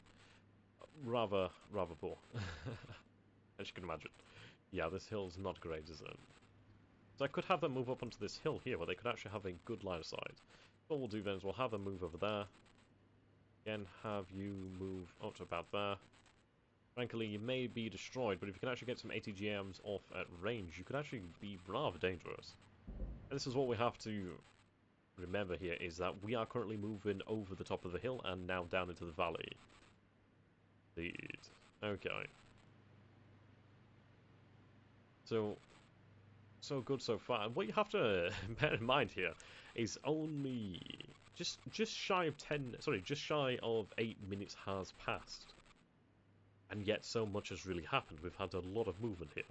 On the larger maps, obviously, will take considerably longer. But on a map of this size, things are going to progress relatively quickly. There's still going to be a lot of manoeuvring, but it's going to go quicker than you would imagine. Or slower if you're losing a lot of men. Okay, so we've actually managed to reach this position here. So what I'm going to do then is I'm going to move some of my motorized motorized forces into here. Okay, so you're dismounted. I'm going to tell you to dismount. Love these things. Right, incoming enemy artillery. So they are going to be... Yep, they're dropping it. Whoa! Okay. So we have DPICM dropped on us over here. Okay, that is very dangerous. We are seeing fire coming out over here as well. Right, we just lost a MBT. Okay, wow. Right, pop smoke. Pop smoke. Keep moving. Okay, our helicopter will be here shortly. We are going to focus some artillery on this position here. So this is what I'm talking about. It's like, it seems like everything's going well, and then boom! We lose an MBT. Okay, we have an opportunity here where we could potentially move through the town, but considering that, I'm actually going to stop here. I'm going to, in fact, have you unload your forces here. Right. Now that really did hurt. Then an MBT there. We have popped our smoke. Pop that smoke. Okay, we have eyes on enemy. Artillery is landing here shortly. Right, we have enemies. Danger. Bloody close. Okay, what do we have here? We have the M113A1G APC. Now, you do have 22mm of armor. You only carry a 7.62mm machine gun, the MG3. Now, these BRDM2s may be able to survive that. That armor is only 40mm, so I think it frankly comes down to who gets the first shot. But frankly, we do have the HMG. At least we have that going for us. Okay, and again, right, oh, yeah, that thing's absolutely buggered, considering you have a 73mm gun. Goodbye! While you're here. Yep, okay. Yeah, we really need our forces here. But that's a shame, to lose one of our best tanks right off the bat there. Yeah, just look at that. Oh, you just move out just in time. Okay, MGs are opening fire. Right, our BMPs are opening fire in this position here. Right, we do manage to destroy you. Yep, I can't imagine how that happened. Considering you were flanked and you're faced by a gun that is pretty bloody dangerous. Yeah, you did not have a chance there. Good job, good job. We got engaged in here. We do have the BRDM2 over here as well. Okay. Right, we have a Leopard. Wah! Ah! Oh my god. Right, okay. Oh, Jesus. Ooh. Right then, no wonder we lost a TATB there. Bloody hell, we have a Leopard 2 MBT. Now that is a dangerous bloody thing to fight. Yeah, the helicopters are on their way. I don't feel like this is going to survive. Okay, let's take a bet here, ladies and gentlemen. What are the chances that our BMP survives being shot by this Leopard 2? What do you reckon? I'm taking bets. Taking bets. Any bets here, mate? Oh, right, it does have 0 cover. Yeah, this thing is going to be... Yeah, destroyed. Oh, look at that, turret pops. Okay, wow. Oh, right, though, our T-80 has line of sight. Right, we are going to have to just stop here. We need to kill this thing, frankly, in my opinion. Jesus. Right, we have the artillery landing here. Frankly, I need to change that. It's too late to change. Oh, it's too late to apologize. Okay, now this is where things start to get real. Right, it's definitely all up to you here, my friend. You're orientated. Ah, Jesus. Just look at that. So, 40 seconds ago, everything was brilliant.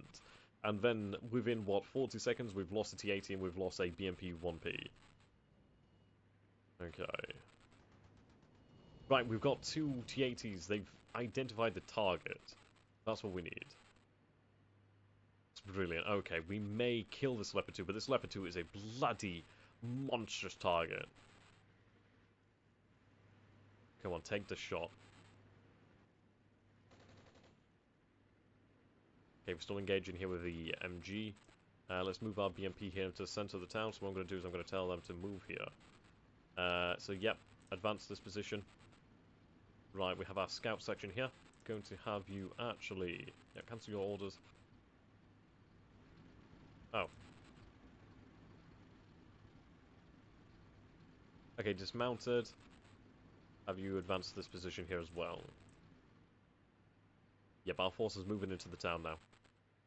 Yeah, we should probably tell those T-64s to actually haul ass. Ooh. Fortunately, T-80 bounced its shot.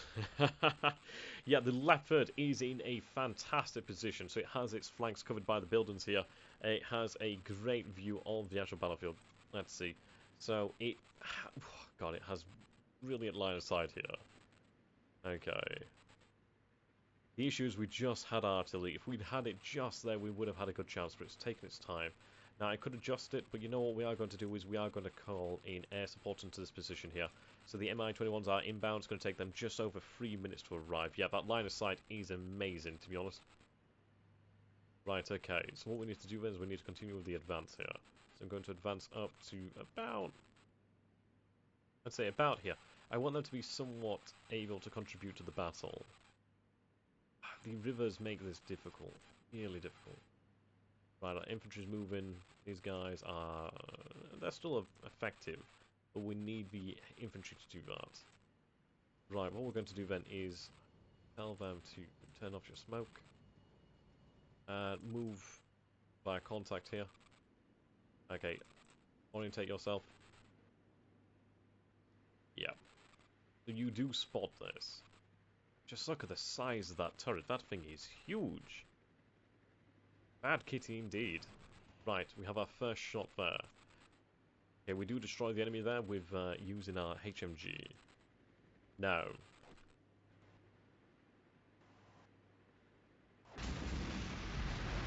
Yes, so we do have a hit on the front turret, but considering the turret's bloody armour is incredibly strong, it's going to take some time. We may get lucky. We may actually force it to retreat due to the amount of fire. I mean, at least we do have the advantage of weight of fire for the moment. Okay, another hit. No damage. Wow, that could not be in a stronger position to screw me over here. How do we approach this?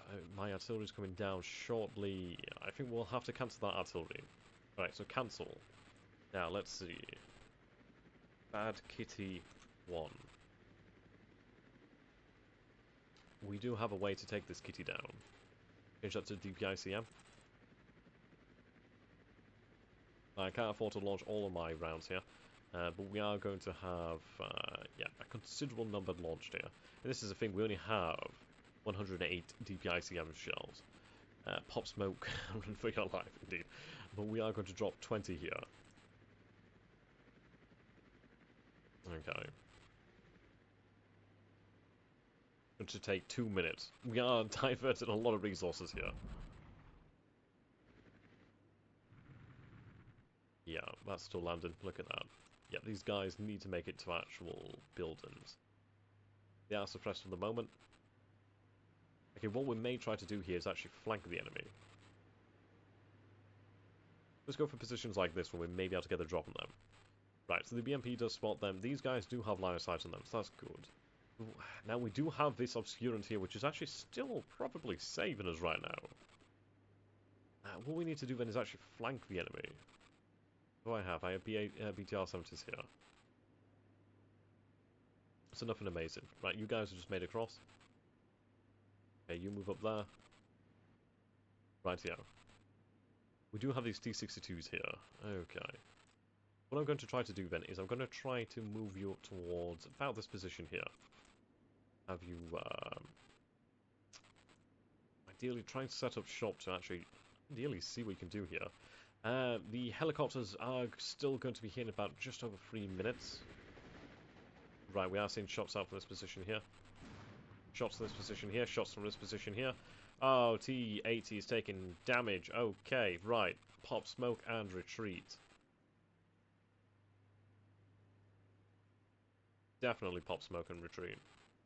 Or do we retreat? I think at the end of the day, I need to actually move into the town.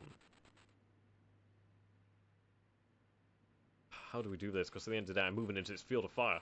Right, let's move behind the buildings.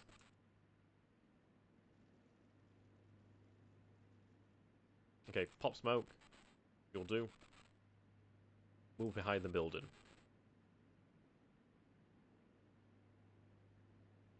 Move behind that building there. But pop smoke as well.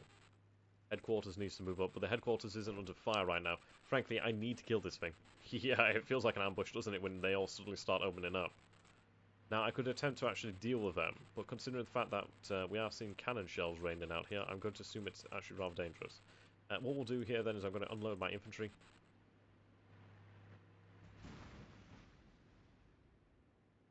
Gates are taking fire. Please live. Please live. Ah! Oh! Okay. What do we rate our chances of survival at here? What do we rate our chances of survival at? Oh, God, this is gonna hurt, isn't it? Yep, that thing's dead, isn't it? It was at this moment he knew he fucked up. Oh, okay. Seems like it bounced. That was close. Okay, so we can't actually see the enemy right now. Right, we need to advance. We need to move. We need to move. We need to move. I think what we need to do then is, while we have this opportunity, is yeah, just move into this area here. I think that's frankly what we have to do to survive here, because I can't beat that behemoth. Not right now. While you're here, I'd like you to reverse, because you are very valuable to me. These guys are going to try and flank. Yeah, but while we have this opportunity, we are going to try and get the hell out of Dodge. What the heck is that thing? So that's an ATGM carrying vehicle, as far as we can tell. Okay, there's so much smoke down here, it's brilliant. Right, so the artillery will be landing in just over a minute. Now you're taking fire from potentially over here. Okay, so what we're going to do then is I'm going to tell them to actually unload, turn off your smoke generators, and pop smoke. There you go. That sounds like an ATGM. Oh. Oh my. Oh me, oh my.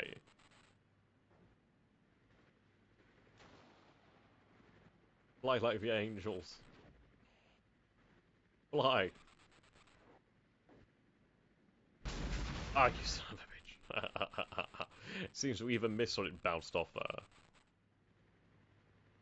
But you are opening fire now. You are either going to gloriously just slay this tiger, this kitty, or you're going to be destroyed. I'm going to imagine it's the latter. Okay, stuff is starting to get real here. Oh yes, definitely. Oh yes, definitely. Well, it's just really tough to take down from the front, which is where we're facing at. Now it's actually orientating its turret there. We may get a lucky hit. Artillery will start raining down on its position shortly. Let's see. Aircraft, well, the MiG-21s will be coming soon. The helicopters will be coming soon. Right, you're taking fire. Unload your infantry. Yep, okay. I don't think they're going to make it out. Oh, wow, okay. Everything's certainly coming to life over here.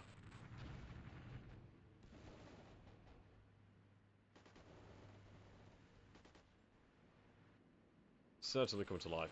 Yeah, it's looking in that direction, which... Okay, so moving its turret. Hull is a weak spot, but, yeah, that...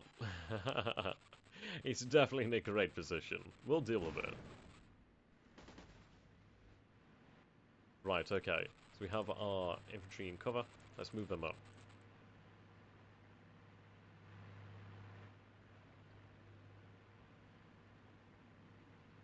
Okay.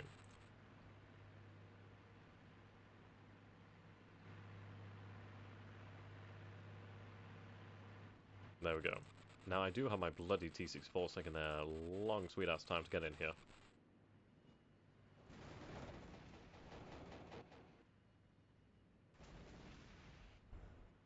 Yeah, they're gone.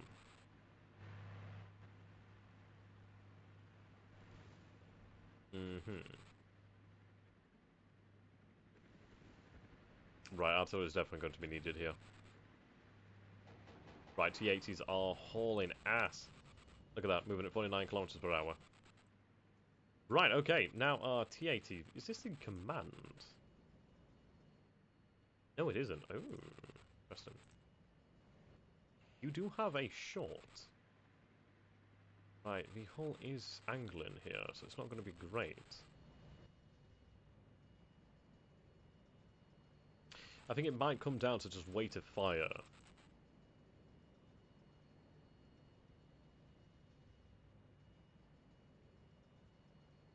Just to suppress the tank. Hello, hello. T-80, is it going to take a shot on the move? Right, it doesn't know what's coming. Right, we've actually spotted our... Oh, wow. Ooh, miss. Or it might have actually potentially ricocheted.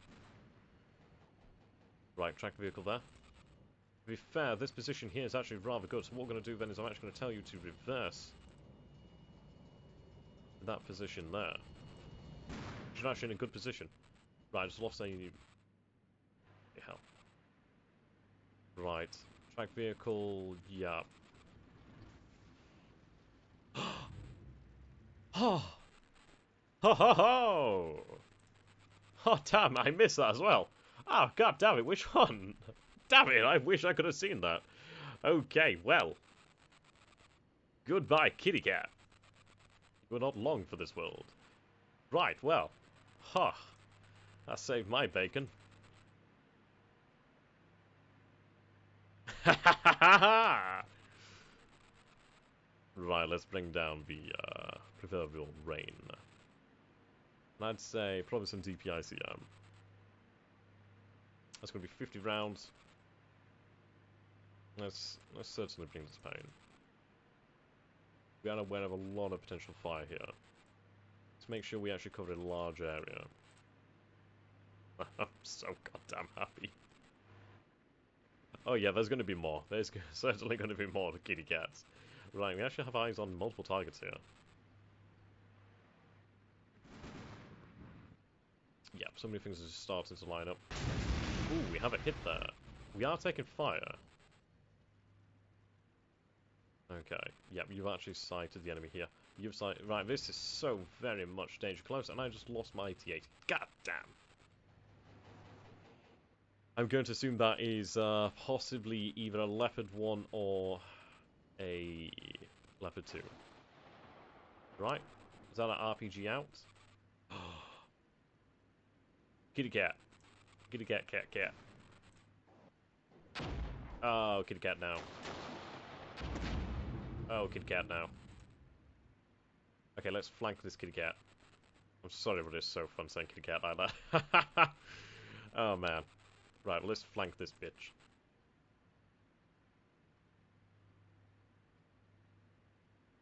Yeah, we're gonna die here, but at least if we can take a Leopard 2 out, that'd be great news. Okay, there's so much smoke all over this map. Right, let's see. So we've managed to take one out. I'm gonna assume there's probably a lot more Leopards here. I don't know.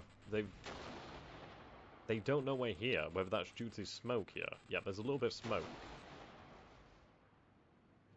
Right, you're taking fire. You are damaged. Pop smoke. Taking fire. Pop smoke. Yeah, you're not going to make it, are you? Okay, so we have two... Right, we have you firing as well. I think you've actually got stuck in the wall there. Oh well. We also have the T-80 there. It's actually got line of fire.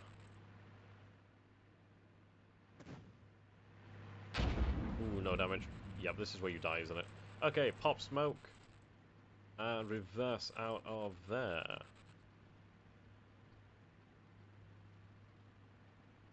Well, make sure you pop smoke. Right, we lost Roman to enemy forces. Oh dear. Ouchie. Ouchie, ouch, ouch. Right, so he's still alive. That's always a benefit. Never a negative. Right, what I'm going to do then is actually going to tell you to advance to this position here. Right, the mechanized are taking fire from enemy troops over here. Aha, dear. Oh dear. Ah, goodbye T-80. Okay, so we're down to very few T-80s here. I think what we're going to have to do then is, frankly, just retreat here for the moment. We are definitely in a bad position. Right, that Leopard 2 is moving. It may not be aware. Oh. Oh. Okay, well that's dead. I think it kind of got stuck there. Wait, we might get a rear shot here. Okay, now it's actually decided, yep, okay. Oh! Ho ho! Ho ho ho ho! Ho ho ho! Ho ho! Oh my god, that was lucky. Oh man, that was lucky. Considering the wall of smoke here, we got so goddamn lucky there. Oh! Oh wow. Yeah, I knew it was always going to happen. Absolute confidence there. Absolute. I mean, that was a high explosive anti-tank round there. So that was 600 millimeters of penetration, and it managed to find it. I mean, we were so lucky there. So very lucky. That was point-blank range. Let's take a look at the actual... yeah, that was 55 meters. That was nothing. 600 meter penetration. Yeah, meter penetration. Jesus Christ, that'd be incredible. Millimeter penetration, not meters. Jesus. Okay, we are opening fire on this position here. DPICM will be landing here. I'm going to assume that's probably a Leopard. I miss the Leopard 1s. The Leopard 1s weren't as dangerous. They were very lightly armoured. I miss those days. Okay, I think we actually need to just pull back to this point on the bridge here. So that seems to be very good. The issue we're having here is a fact of there's just frankly so many bloody bridges to contend with. Right, shot out. Hit, hit, hit. Very good. Okay, just hold your positions here because frankly this is actually working out well. So much smoke, so little time. Yeah, you're going to start moving forward. You're going to start moving forward. And bloody tanks are going to start moving. Okay. Oh, wow. Right, let's move this forward. Try and get some more HQ. Right, our Conkers actually don't see anything right now. What I may do then is we'll have them reattach, and I'm going to have them actually advance down to this position here. You may actually be able to spot something then. Shouldn't the T-80 kill the Leopard? I think at the end of the day, it really depends where you're shooting at. The Leopard 2 seem to have a heck of a lot, well, seem to have stronger armour to the front there. Definitely the turret armour. Right, we are opening fire on the Jaeger squad. Looks like they're actually leaving their cover there. Hit again. Right, that's something dangerous. But at the end of the day, as long as we're getting hits on it, that's going to be quite good. Yeah, pepper them with some high explosive artillery rounds. We'll have our artillery landing shortly, just as more tracked vehicles are moving in. Helicopters will be here in just over a minute. So the Mi-24s will arrive... Okay, yep. Multiple T-80s opening fire here. Okay, cancel orders, just continue your fire.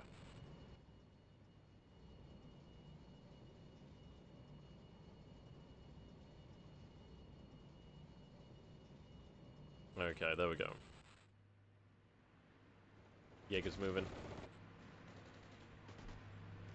Yep, tanks are moving here. Oh, there we go. Target destroyed. Don't know what that is, but it has been killed by the APFSDS. Very nicely. Right, come on, please land. Okay, something's opening fire from over here. Right, I do have T-62 reserves. I may try to actually funnel those in towards the centre as well, to be fair. I think this position really is quite the killing field.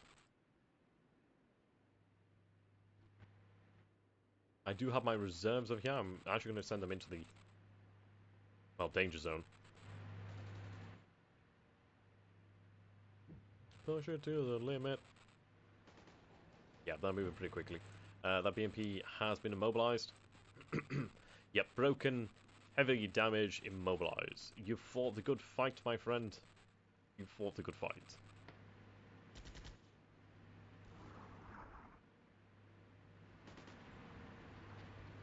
Okay, do I actually... This is going to be brutal in the centre. This is going to be extremely brutal. Looks like artillery's landing down on our position here, potentially. Or it might even be grenades. Yeah, this is about to get pretty damn brutal. Okay. Reinforcements are definitely needed here in the centre. Right, free formation. Move in. Oh, wow. Okay, so we have a Marder. It's 20mm cannon. Yep, been spotted by mechanized. And our BMP has actually spotted that. Has it? Yes, it has. Okay.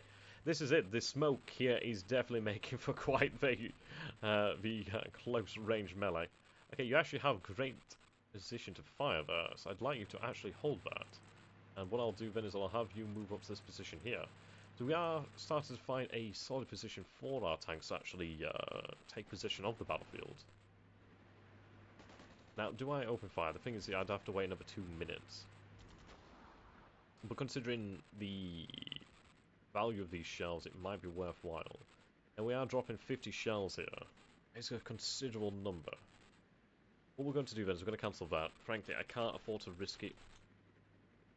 I can't afford to risk that many shells without knowing where they're going to land, so I'm going to make this quite large. We'll have it covered about this area, I reckon. There we go. Okay, so we actually destroyed the Marder here. Yeah, very lucky. Another enemy tracked vehicle has been destroyed by a T-62. Lovely. Right, helicopters are on their way in 40 seconds. Air support in 49.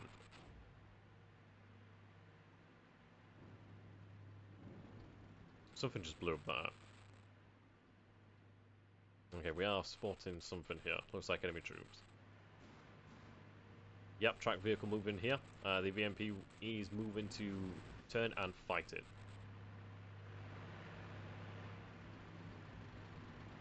Bring that 73mm gun to bear. How much armor do you have at the front there? So you carry about 35mm of frontal armor, which is actually fairly good when it comes to IFVs. Right, yeah, indeed a Leopard 1 is a glass cannon, a Leopard 2 certainly bloody isn't. Worst case scenarios, it's a Leopard 2. It looks like a Leopard 1 with a speed, but then again, Leopard 2s are bloody fast as well. Ooh, ATG, I'm out. Shot out. Looks like it connected, but it didn't kill. Okay, we have no idea as of yet how this... still going to orientate. Whoa! Right, BMP-1 destroyed, yeah. Whatever that is, it is dangerous, and it did kill us. So we are really struggling here for the centre, for Fyodor. We hold Olga, but Roman has been taken away from us, and Fyodor is really contested. We do have our T-64 here, as platoon here, just in the centre of the town. Well, moving towards the centre. Okay, so free formation. Move in and kill. Right.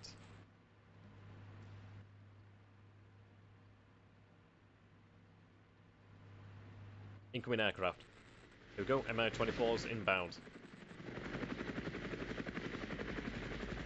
Just in time. Right, you're taking a direct fire. Hello there, Yuri. How you doing, my friend? Okay, many burning wrecks here. Here comes the MiG-21s. God, I love this. We are carrying here quite the munitions. Enemy rotary wings spotted. Right, we actually have sight on a enemy scout chopper. What do we have lighting that up? So the motorized are going to engage.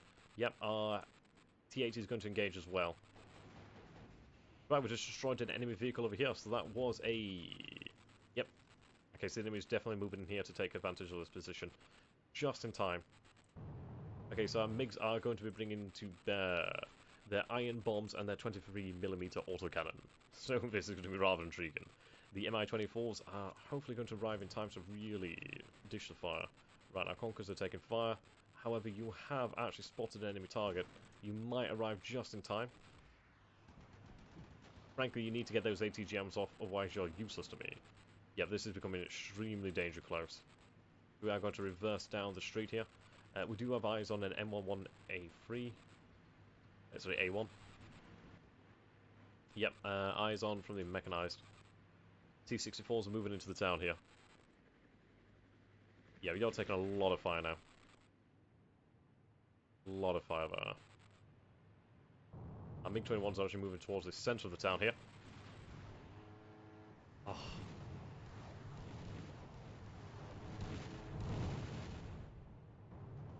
How beautiful is that?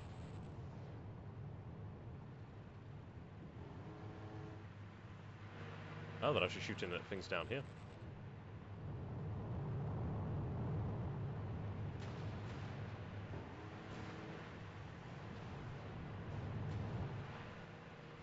Yeah, you're under fire.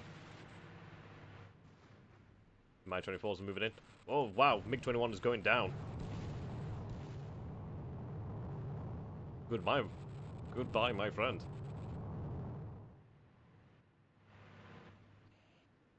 Mechanized squad is routed. Look to our Mi-24s. Yeah, things are definitely starting to well, heat up. We did manage to take out the enemy chopper, though, so that's really quite good here. That's going to buy us a lot. Yeah, Panzer Grenadiers, and yeah, this is getting rough. Reinforcements are moving into the town. Yep, the T-64s have just all spotted that at the same time. Yeah, Panzer Gepard. That'd be a bloody dangerous target.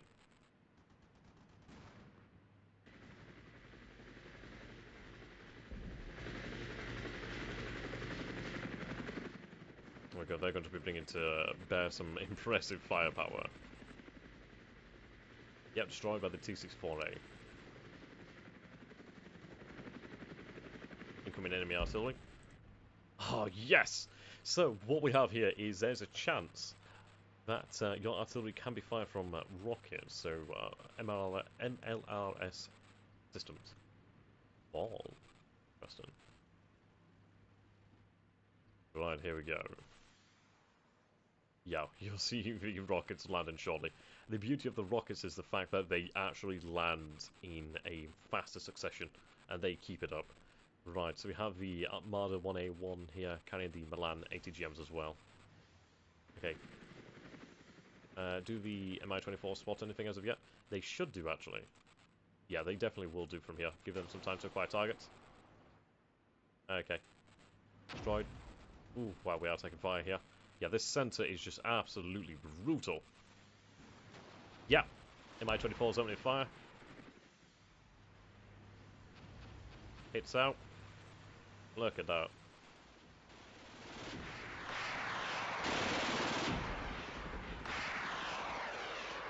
The 80 taking fire. Oh wow, okay, yep, you need to orientate yourself. Pop smoke while you're here. Okay, at least we have a Mi-24 to actually take out a lot of these enemies. Right, ATGM's out. Mi-24 taking fire. Come on, keep up that fire. You do have some armour to last you. Yeah, you only have a little bit of armour, but that's going to be fine. Indeed, this is going to be great. ATGM out. Yep, artillery will be landing shortly as well. Look at that. Here comes the rockets. Bring the fire.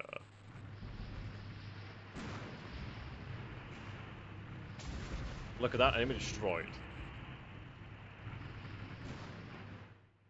Look at all these rockets coming in. Ooh, look at the enemy here. We have a Leopard 2. Right, okay, wow. We have Marders in the open. Is this enemy fire coming from this position? Oh, this is artillery coming on our position here, landing on the Conquerors. Oh boy. Yep, we have a second scout chopper there. We have a Marder here. Yep, the enemy is moving into our artillery. Okay, hopefully the Mi-24s can actually get a shot out here. Don't tell me you're retreating. Don't tell me you're retreating. No! Did I lose an Mi-24?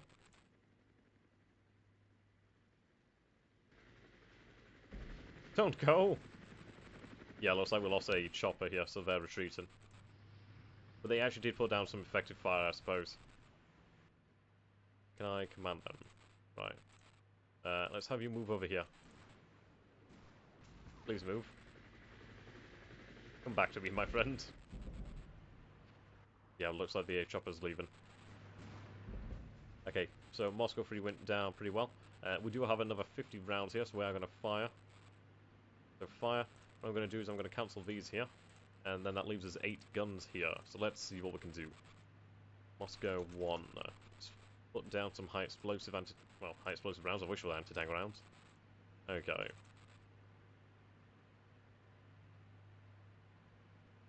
Let's have quite a bombardment here. That's 200 rounds in this area. Frankly, I think that's worthwhile. In fact, I might increase the actual radius here just to make sure we cover a lot. There's definitely a lot of enemy forces in this area. The 80's taking indirect fire. One. That one. Okay. Right. Yeah. I think that Marder's the one that's lighting us up right now.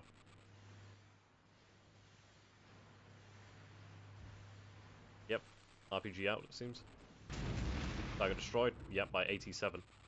Very nice. Okay. Yeah. Unlike a certain Hind pilot, that's getting the hell out of Dodge. I mean, they did put down a lot of their munitions, so frankly, he's done okay.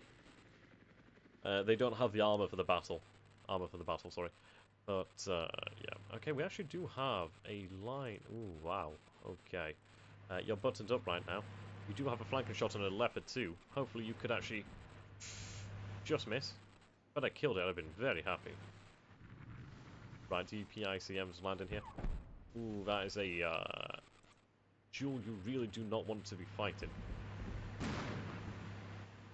Right, we just lost the T-64. Yeah, not surprised, not the one I was expecting to lose, but still we lost it. Right, so move into the town here.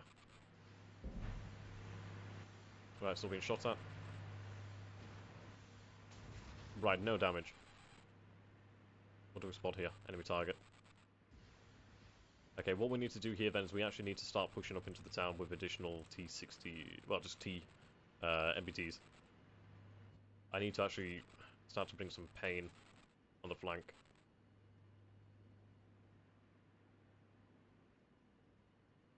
Reattach.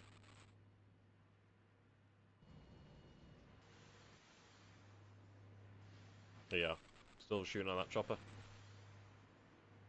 Right, Leopard 2. Survive! Survive. Right, you no longer have eyes on target, so let's move you into the town. Okay, ammunition's cooking off. Okay, this is definitely back and forth. I don't know if we can achieve a victory here. God damn it, DPICM's landing. Right, that looks like an ATGM out. Right, I've just lost an additional T-80. Was that my command tank? I think it might have been my command tank. Yeah, that was my command tank. Right, we have a T-62 command up over here. You need to move into the town. Right, I just destroyed an enemy tracked vehicle there with APFSDS. Well, that was actually another vehicle down, so that's quite handy. Right, artillery inbound. This is very good news considering we have a big kitty moving. Right, Moscow 3 has been completed. What I'm going to do then is I'm going to use these additional rounds in this area here.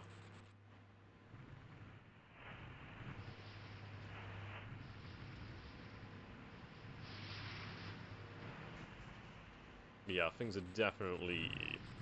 Look at that, I love seeing that.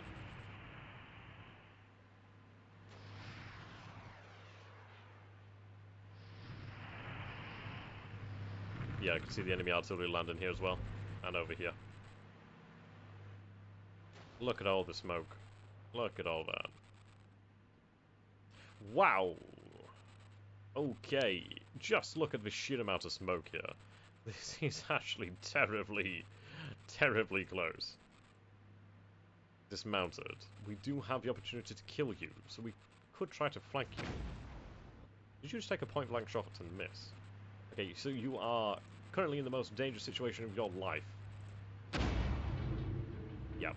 Goodbye, my friend. Oh, you don't see it. Oh my god. Yes! Oh my god. Okay, we are getting extremely lucky here due to the sheer amount of smoke.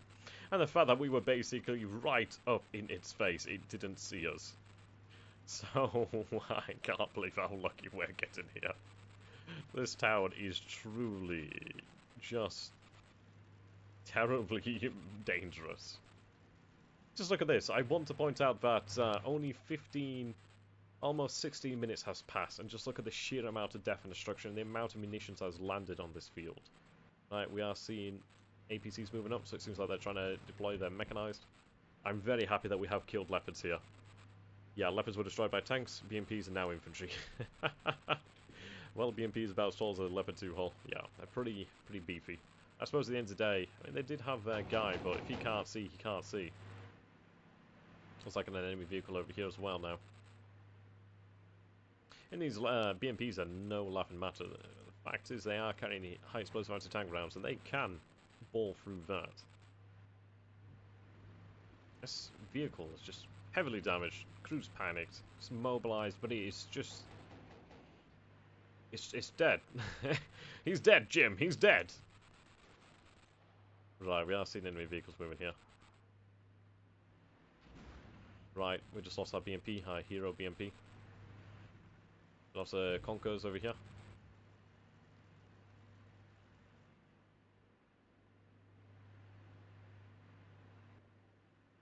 Okay. These are early Leopard 2s without thermal sights. Interesting. The Chad Motoskrovsky Strelski versus the Virgin Leopard 2. I love that, man. That was just like one of the best memes going. Right, ATG him out. Interesting. I'm going to assume that's a Leopard 2 as well.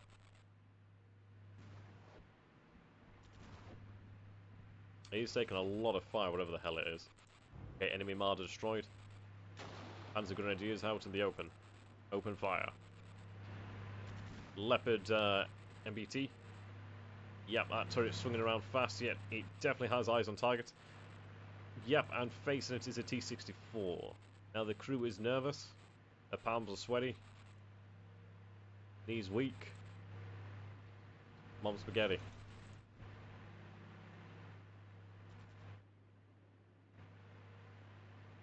Okay, rotate. Okay. Headquarters is moving up. Take these guys. Move you up over here.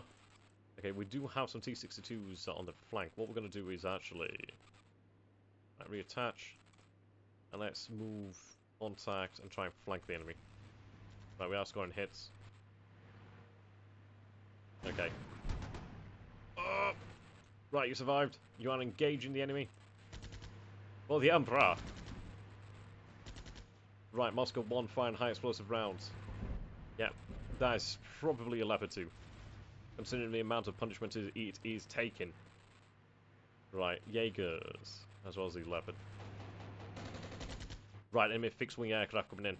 Oh, God, here we go. Okay, so we can see that he's armed with Hydra 70mm rockets. Well, Hydra 70 rockets and cluster bombs, as well as the 27mm autocannon. Music, not so much. Okay. Now, NATO tanks are more dead when flanked compared to the Soviets, because even with more flank, yeah. They're big like a barn. Oh. Yeah, this is it.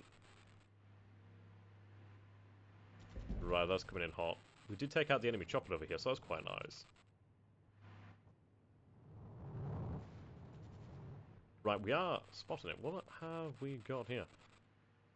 Oh, you sweet son of a bitch. We have manpads over here. At least we have something to answer with. God, you know what hurts is the fact it's heading for our tanks over here. Okay, T-62's taking fire. Oh, God. Okay, move out here, contact. Danger close, danger close. Right, enemy vehicle destroyed. I'm going to assume it was probably a leopard. Oh, God, kill it. Oh, God. Right, I've just lost the T-80. Oh, yeah, look at that, cluster munitions.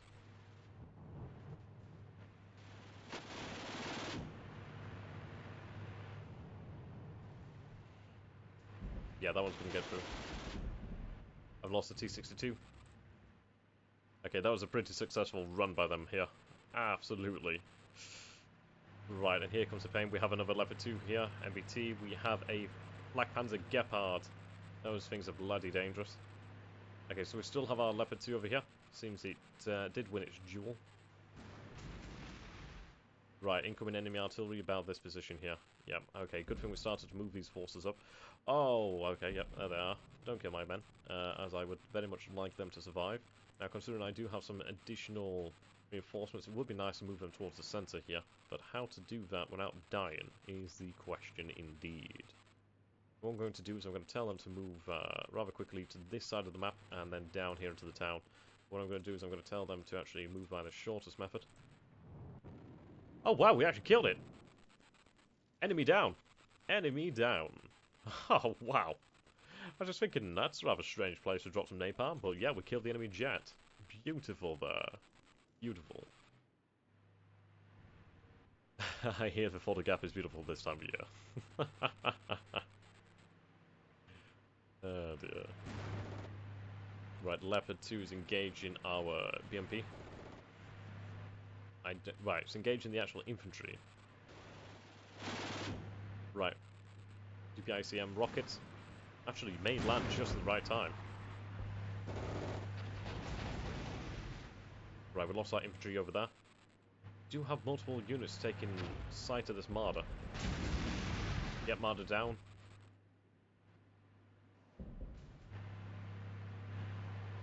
Leopard 2s. Marder 1. I think it really just comes down to flanking them. Right, we just lost another T-62. Okay, we need to move them out of the open.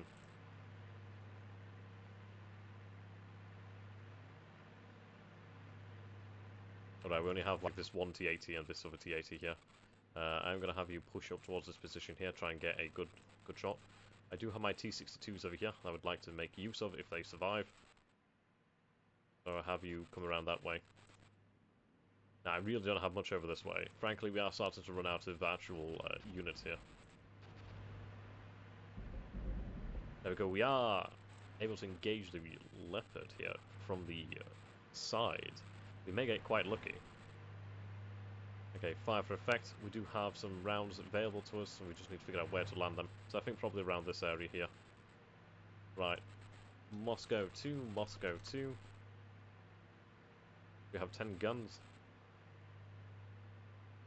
Let's get some rounds downrange. Now, I realise this is a lot in terms of high explosive, but frankly there's a lot of enemies here. Right, please get a shot out. Oh, you miss. Flank Gepard. Rather dangerous. Considering they have, yeah, two 35mm tanks that are going to be fired rather rapidly. Right, we are engaging a tracked vehicle here. Yep, DPICM's landing. Shame it can't land over here. Enemy Leopard 2 destroyed by, yes, flanking shot, kills it. Right, we have a Marder 1 that's out in the open, but we do lose an additional T-62. We are losing tanks just as fast as we're killing them. Right, you have flank shot on the T-64. T-64 is responding to its attack. Enemy Marder down. We are aware of a Leopard 2 here out in the open. Incoming enemy artillery over here. Yeah, we need to get out. Need to get out. DPICM as well. God damn it, they know just what to ring.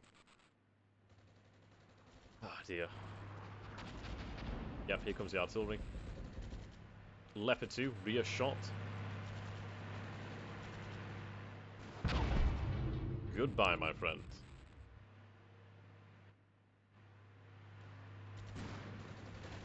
Right, that BMP's down. Yep, there's that BTR down. Yeah, these things are going to die so easily. Right, we're moving our headquarters into the area as well. We do still have something left in us in terms of fight. Not a huge amount, though. Right, they need to keep moving. Okay, we have another Leopard 2 here moving in the centre. Frankly, it's in a flanking position.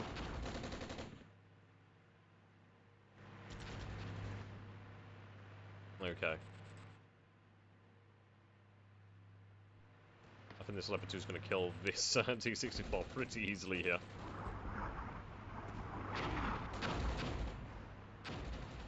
Right, we may actually be saved here by the obscurance. Maybe.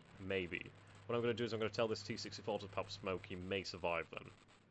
If we have line of sight on whatever the heck that is, I'm going to assume it's a T-60... Sorry, Leopard 2. Yeah, Leopard 2 in the rear. Right around here, or just...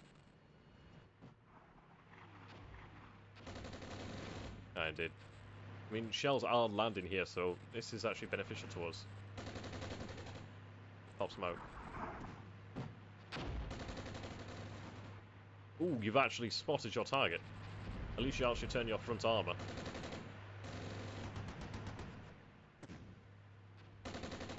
Actually, that's an interesting question. What do these guys have? So, they actually don't have the thermal vision. I think they just have that luck there. These crews have really been through hell here. Yep, so, night vision, that's intriguing. Now we do have the high explosive fragmentation rounds. We do have the heat rounds, which are only 500mm of penetration. Now we do have the APFSDS rounds, which are 460. So we're looking at a range of, let's see here, 116 meters. So this is pretty much danger close. Now, do you have the option? You don't seem to have any ATGMs, but this is fine. So you have 500mm penetration here with your high explosive, or 460mm of penetration here, all the way up to 437, well, down to 437. I think you'll be able to manage it. I think, yeah, the Leopard 2s are definitely not suited for a battlefield like this. I mean, they are bloody dangerous. I mean, we saw the danger of one of them being just pulled down in that position there. It was beginning to annihilate our T-80s. Well, this is good. T-648 doesn't have missiles or advanced FCS. Okay? They just have the flares. Ooh, you miss. Only mind it bounced. Okay. Oh, there's our Mi-24. Oof. Wow, you know where my headquarters is. Reverse. Yeah, the thing is, we are getting pretty close. The enemy's getting pretty close, I'd imagine, as well. We do have a look at the Irish here. Right, that shot even bounces. There's another track vehicle moving in here. Those infantry are taking a lot of fire. Okay, fire for effect. Right, we'll have rounds landing soon. Yeah, looks like that's bouncing.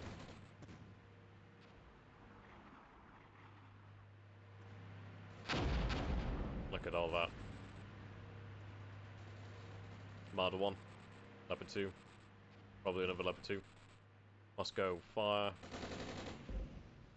Right, we managed to destroy an enemy vehicle here from the T-80 MBT high explosive tank. Yep, there we go, we finally managed to kill it. Front turret weak point. Fantastic. That was so lucky. If that had been spotted, it would have been dead.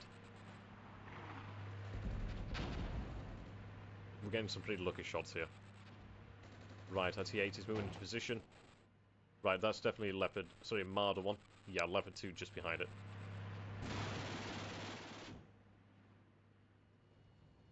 Okay, your button's up, but pop smoke. Okay, so we've dropped our smoke here. Hold that position.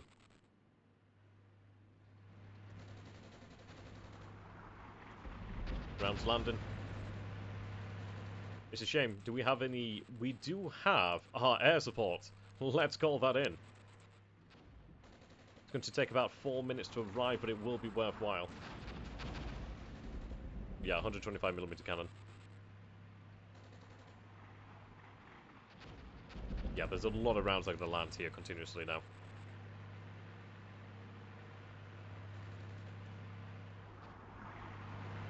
Ooh. Slowed down by the river. Right, we destroyed another vehicle there. Ah, no, the troops were taken out. What I may try to do here is actually flank the enemy.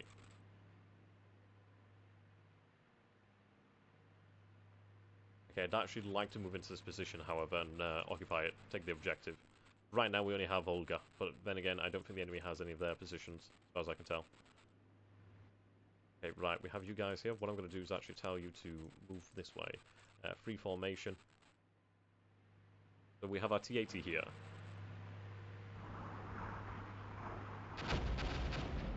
That's a lot of shells landing.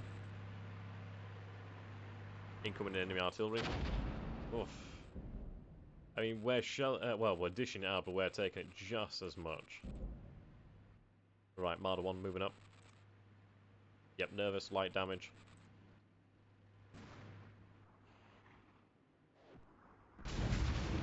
No turret, no damage, sorry. You're reloading ammunition at the moment. Have you pulled back? Right, Marder 1 has been spotted by a BMP 1P. Leopard 2 still moving.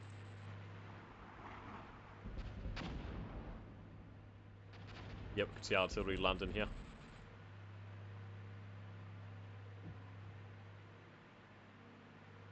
Enemy artillery coming in.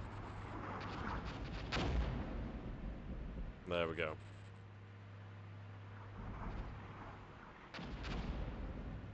Just look at all that smoke there.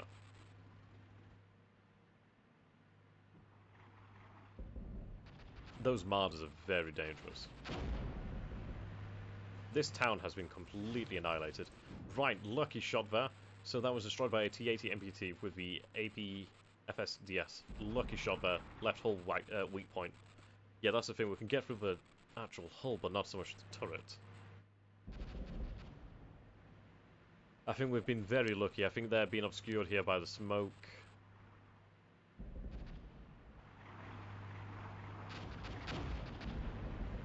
They may actually be well, buttoned down. They appear to be buttoned down as well. That may be due to the amount of artillery landed down on their heads. Okay, I mean, just look at how many tanks we've lost as well. Right, T-64A taking fire. Our forces occupied Fyodor. Right, you're taking fire. Pop smoke.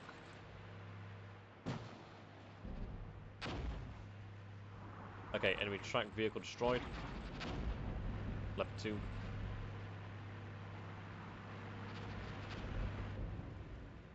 Beautiful.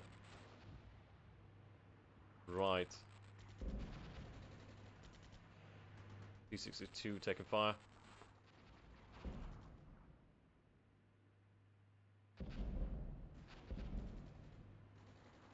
Well, this way. Okay, Panzer Grenadiers destroyed. Okay.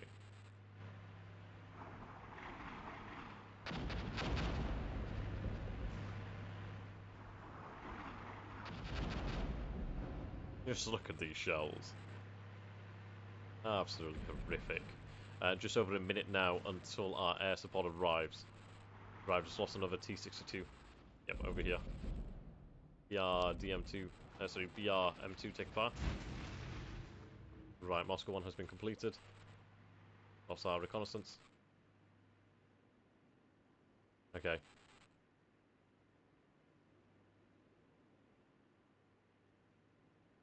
Another 200 high explosive rounds. Straight down. Okay, you're taking shots. Retreat.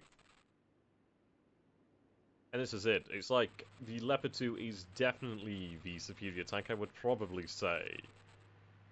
But we are lucky enough in the fact that if we are able to have the armor towards the front, we can actually tank it, which is quite good. We can kill it. It's harder for us to kill it than it is for us, well, for it to kill us. Harder for us to kill it than it to kill us. Yep, that was what I meant to say. Right, artillery's coming in. I think this artillery is definitely doing quite nice.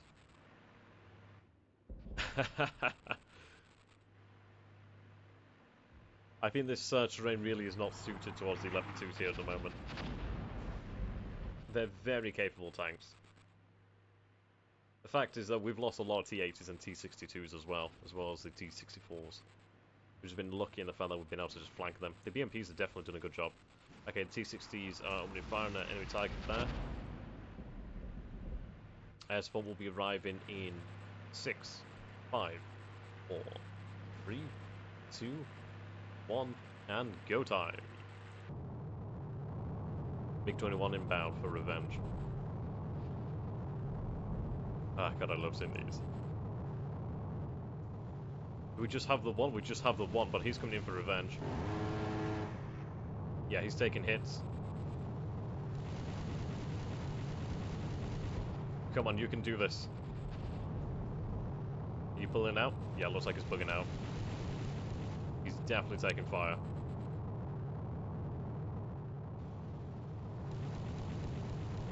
You can make it. Yeah, he made it out. Okay, so we didn't get any real... We got one attack run there, but yeah, that flak Panzer Gepard really was lighting him up. At the end of the day, I didn't get to see what he'd take a shot at, but yeah, that I can indeed.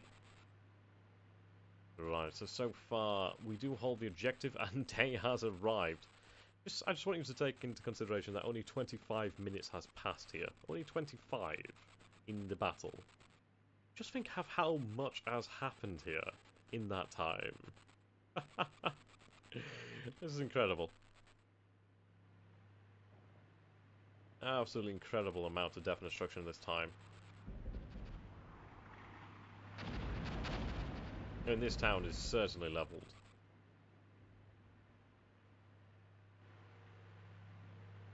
Yeah, look at all these fires.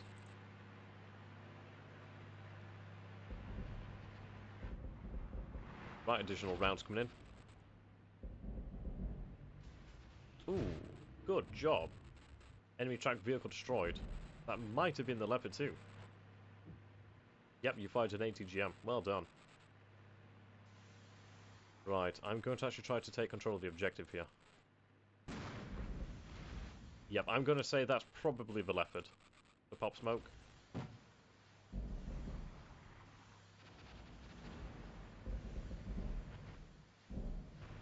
Yeah, looks like it tracked, well, it's definitely a vehicle.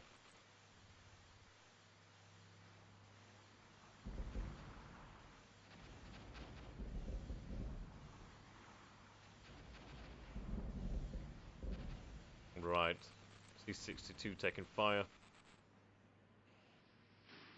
Got enemy artillery coming in.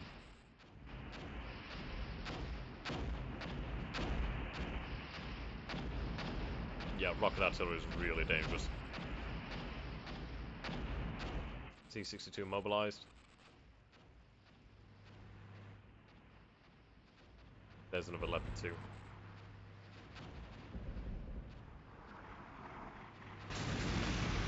Good job. Ooh, hello, hello, hello. Sweet opportunity, you present yourself once more to me. Okay, yep, you're gonna open fire on the flanking... Yes! I think this is the only way we've been able to kill these Leopard 2s, is just flanking them. Okay, move to this position here. Yep, our guy's taking fire. Another Leopard 2. Right, this Leopard 2 may die. Possibly another Leopard 2 here. Yep, Leopard 2 destroyed. APFSD. Yes. FS... Yes. And there we go. So, the battle is over. We only managed to achieve a draw here. That was most certainly a very, very back and forth battle there. We did start off quite well, but let's take a look at this then. So, the USSR here, we lost 46 troops, we lost 25 vehicles, 3 troops routed, 1 vehicle routed, 2 aircraft down. We take a look at this. The Federal Republic of Germany lost 62 troops and 39 vehicles, 3 aircraft as well, 2 infantry routed. I think we inflicted the losses here, but I think it came down to not holding these objectives. If we actually take a look at this then, so we can see the replay here. Now, things were going fairly well. We did detect a lot of the enemies around about this point here, didn't we? And we managed to get in quite a few kills. But then this is where we started to lose our T-80s. Yep, that's when that Leopard 2 first showed up. Got lucky in taking that out. But this was definitely a back and forth battle here. This town was certainly a scene of absolute murder. So we shot down our helicopter here, shot down a helicopter here. That was when the actual aircraft came in. Now our Mi-24 died here. Indeed. When our T-60 started moving them in towards the centre. Yeah, look at them. They moved all the way over there without us really even paying attention to them, and then they finally move into the battle. Hard on the North Town indeed. Absolute agony there. Absolutely devastating amount of fire. I mean, we can actually inspect the battlefield here. Just look at that. There's still quite a lot of enemy units, but just take a look at the devastation here. That was absolutely annihilated. Yeah, and they actually did have the benefit of mortars, unlike ours. So lucky them. At least we did get the last kill of the battle, a Leopard 2. I suppose at the end of the day, they have started to lose a lot of, they lost a lot of vehicles. So they do have the scout teams. So that's what was lighting us up over here. The neutrals, obviously they're not really represented, they're just like kind of there. Yeah, they're mortars. They did have a number of Jaegers. And the fact is, it's like I was dropping artillery on here, would have continued to drop artillery on here. So at the end of the day, we would have still actually taken out additional units. Yeah, Milan, infantry, Panzer Grenadiers. They still had a number of Leopard 2s, but just take a look at how many shell craters are here, how many dead tanks there are here. So yeah, look at all these dead infantrymen as well. Oh, most certainly. Panzer Grenadiers. Multiple dead tanks here. Look at that, Leopard 2 blown up, Leopard 2 dead. I mean, this was the one that really put the pain on us. That was the one actually that the first Kid Cat that lit us up over here, destroyed our first T-80. It really got us. The other one couldn't make it into the actual town here. Yep, that flank, Black Panzer Gepard really did put a number on us. These 35mm cannons are dangerous. So, yeah, look at that. Another Leopard 2, another Leopard 2, another Leopard 2. So, even here, even as it looked like we destroyed a lot of their tank strength, they still had a lot left here. The AI clearly decided to let you have this South Town and push the northern two objectives. Yes, they definitely did. I mean, we got extremely lucky here in the centre. Absolutely devastatingly lucky to get those shots. And frankly, I have to thank Vishnu for that. But that definitely did help us out massively. Yeah, BRDM2 dead. Leopard 2 dead here. And these were so very lucky to get these kill shots. I mean, this was point blank range and just unbelievable. Yes, indeed, 600 casualties in just about 30 minutes. 27 minutes and 10 seconds. Just a sheer amount of losses, absolutely incredible. It's like our own losses, we had multiple T-80s destroyed, T-64s and T-62s. Oh, boy. Multiple units gone here. More like 100 to 200. Still a lot, man. Still a lot. Leopard 2. What do they have here? So we're firing vehicles here that were just essentially pointless. Yeah, that was a T8. Sorry, Leopard 2. Love seeing their turrets blown. Can you imagine returning to this town and just seeing the utter devastation? Just look at how many shell craters you see here. How bloody many of them. Absolutely insanity. I mean, just look at our own men dead here. Many of them dead. Absolutely. I think we did manage to do fairly well by at least holding on to our objectives. I think we might have done better had we secured this other objective. But yeah, the enemy did actually secure that objective. I think that's why they actually managed to take this. At least from a defeat to a draw.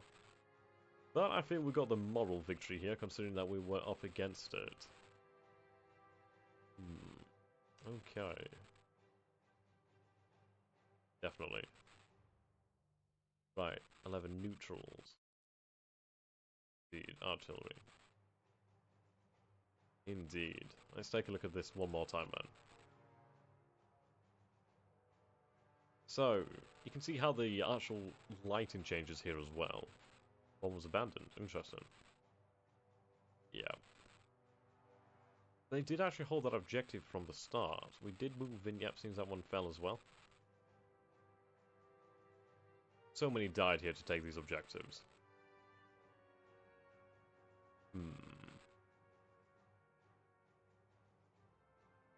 Oh, a T-62 was abandoned. Interesting. I suppose that's routed, isn't it? I mean, I can't blame them. They probably were taking just so much damage. Oh dear. And with that, have our battle.